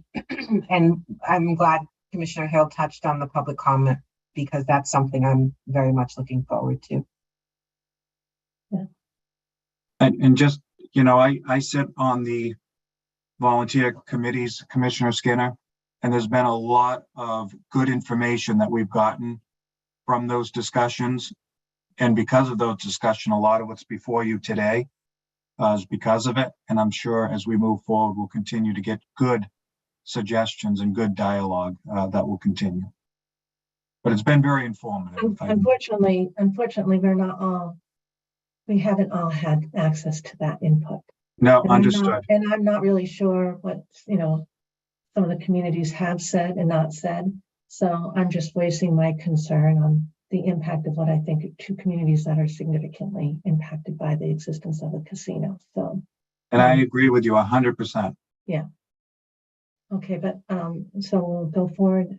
I'm not hearing anybody pushing back, Joe. You knew, Joe, that I was going to bring this up, so it's not anything that I didn't share with you. And again, Madam Chair, you know, look, whatever way we want to come down on this, that's fine. I mean, I don't, you know, we came up with a formula that works, but there can be other formulas. There's, you know, there's a number of different ways that you could do all this, and I think, you know, we'll hear what the public has to say, and you know, we'll move from there. Yeah. Well, thank you. And again, yesterday at GPAC, Paul Pignelli did give an update on the announcement that came out of the city of Springfield a couple of weeks ago on their plans for development to continue the revitalization of the downtown and how important, you know, we're building on some significant community mitigation grants that have fueled really important activation efforts, including 31 Elm, which is apparently going to open next month at like 60% occupied for market rate housing. That's really exciting, but they want to continue to activate the Main Street. We want to make sure that the casino's benefits are being felt, and the community mitigation grant program is being used to further those efforts. So thank you, but it was really a special day. So Joe, I think yesterday, what was the amount? 8.5 million has gone. So it is in no way are we suggesting that we have not been generous to Springfield. That's for sure, right? And that was acknowledged yesterday. We certainly have been very Yes. generous to Springfield. Yeah, so There's no that's, question. yeah, that's not my message today. It's just formula going forward, you know? Yep. All right. All right, well, thank you very much for all of your input. Next steps, we'll be getting you draft guidelines sometime in early October. And, you know, we'll keep this train chugging forward. Madam Excellent Chair, work. Yes, Commissioner Hill. I just have one last question. I know the answer, but I want it to be publicly answered. Are we still on line to hit the dates that we need to hit to make this program a reality for this year? So far, so good. Or You know, FY25, let me be clear. right. So I think, you know, we're going to try to schedule the public, we're going to bring the draft guidelines to the commission and get input there. And we're going to try to schedule our public hearing for the week after. You know, as I said to our local community mitigation advisory committees, we usually would just put the guidelines out for public comment. And we quite routinely get back 0 comments on them. But in this case, where we are completely revamping the program, we feel that it's far more important to hold a public hearing and get people's input and get all of those people who really work on these things in the room, rather than the people who are writing the grants and administering the grants. And those are the folks that we really want to hear from, because we're changing the whole thing. Excellent work, your whole group. And on terms of timeline, I think Mary is probably monitoring that very, very carefully with Lily. She's up on her calendar always. So thank you. Everyone all set for Joe today? Okay. Thanks so much. Thanks, Joe. Thanks, Lily. Thanks, Mary. All right. So now we're turning to item number 9. And there's 2 items for executive session topics today. And as you know, I have to read the language into the record in the event that we decide to move on that. So with respect to item 9, the commission anticipates that it will meet in executive session in accordance with GL Chapter 30A, Section 21A2, to conduct strategy sessions in preparation for negotiations with Heather Hall for the position of interim director of the Investigations and Enforcement Bureau. The public session of the commission meeting will not reconvene at the conclusion of the executive session, should we so choose to go into one. And then with respect to the second anticipated executive session, item number 10, we have some minutes to review. Commission anticipates that it will meet in executive session to review minutes from previous executive sessions, as their discussion at an open meeting may frustrate the intended purpose for which the executive sessions were convened. Pursuant to GL Chapter 30A, Section 21A6, May 18, 2022, GL Chapter 30A, Section 21A3, September 12, 2022, May 8, 2023, August 30, 2023, and GL Chapter 30A, Section 21A3 with respect to contract negotiations with Todd Grossman for the position of interim executive director, July 12, 2023, July 17, 2023. Public session of the commission meeting will not reconvene at the conclusion of the executive session. Madam Chair, I would like to state something for the record. We are going to actually pull the August 30th and September 12th, 2022 meeting minutes from that session. They need a little more work. Okay, so 2 and 4 on 10A. Correct. Madam Chair, are we going to dispose of the commissioner update or any other business before we go into executive session, since we're not returning? Sure, Commissioner O'Brien, do you have an update? I don't. I just didn't know, for just administrative purposes, we wanted to make sure before I did a motion. Oh, okay. Commissioner? Okay. No? Okay. Thank you. In that case, I would move that the commission go into executive session on items 9 and so much of what's remaining in item 10, as specified in the minutes, as specified in the agenda and for the reasons stated by the chair on the record. Second. All set, commissioners. Any questions for Councilor Grossman on this? All right. Commissioner O'Brien. Aye. Commissioner Hill. I'm sorry. Aye. Thank you. Commissioner Skinner Aye. and Commissioner Maynard. Aye. There's a delay somehow. I'm I'm gonna sorry. put my aye. I understood Commissioner Hill's aye to be, not voting in favor, but to start a statement. Oh, aye. Sorry, Commissioner Hill. I'm so sorry. Commissioner Hill, The reason my eye took a minute is because I did have something for the commissioner's update, but I think it's already been alleviated, so I don't need to bring it up. But I wanted to think in my mind before I said yes. So it's a yes, and I'm all set. Thank you. And my apologies. I thought maybe I had missed it like I did earlier. Thank you. So I have an aye from Commissioner Hill, Commissioner Skinner. I'm also an aye. Okay, and Commissioner Maynard. Aye. And I vote yes. So we'll go into executive session and we'll get transported to the proper virtual room, I suspect, Grace and Mills. No, you all have a calendar invitation for an executive session link, so feel free to join the link that's in your inbox and just message me if you don't have it for some reason. Okay, and a reminder, we will not be returning to the public session. For those who joined us, thank you very much for your interest.